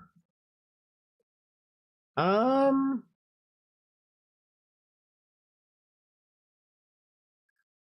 messages. Oh, okay. But yeah, I'm going to be ending stream here. Thanks for joining me. I appreciate everybody's insights. I love hearing differing opinions. I like to talk. I like to hear people disagree. I like to find out why we disagree. And to that end, I'm actually going to be back on Wednesday. For those that don't know, are you going to cover the douche canoe sent over on Discord? So, fun story about that. I'm going to be debating him on Wednesday. I invited him on stream to talk about our disagreements with his takes, and he agreed.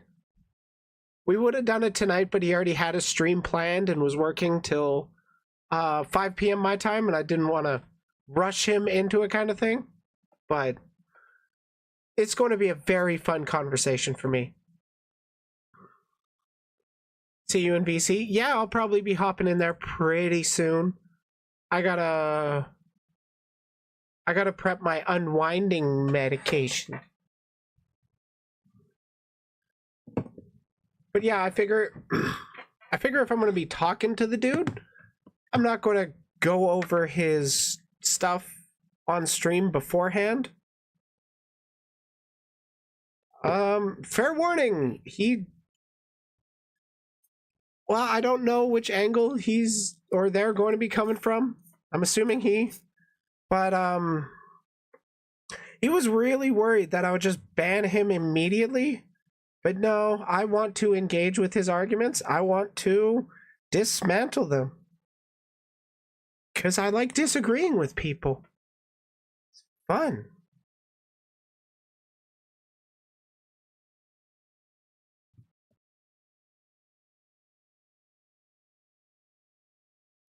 Plus, I think I'll do pretty well. There's an AI VTuber, though, that ironically has said some controversial stuff. Oh, you mean, Nero-sama. I know she had some spicy takes on the Holocaust.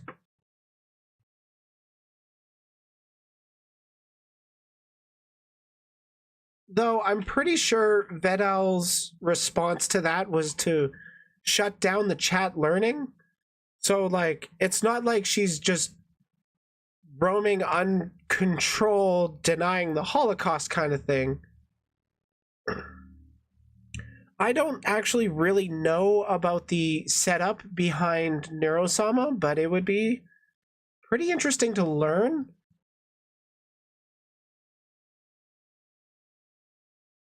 I just prefer to have real people behind VTubers. That's me.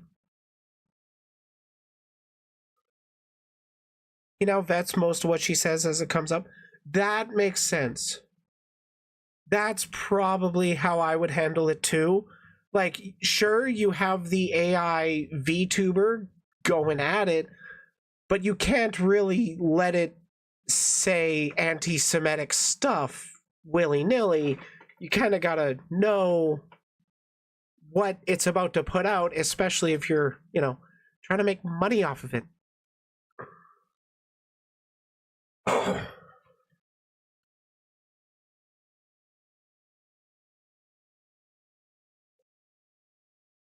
Oh yeah, I personally found it funny that it did end up slipping through the cracks. It's not a good thing that Neurosama was being anti-Semitic. He's not a fat Hispanic man, fat white trans woman. Fair. Totally fair. It's just, like, that joke I don't personally think is transphobic. It's just making the joke that it's an extension of the joke from 4chan that everyone on the internet is a man until proven otherwise, so post tits or get the fuck out. And then that just kind of evolved into all VTubers are men.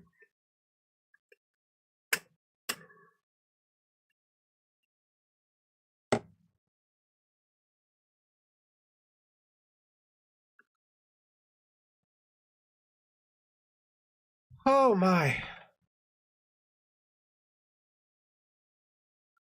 But yeah, I need to do a little bit of prep for non-binary gender identity stuff for the debate coming up.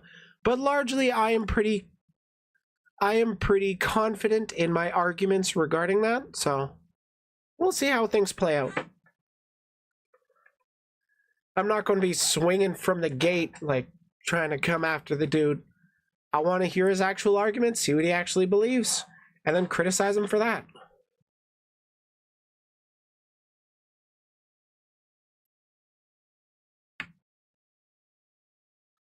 Okay, I am going to be booping off now. Like, for real this time. Thank y'all for joining me. This will be on stream? Yes, I am doing the debate on stream on Wednesday.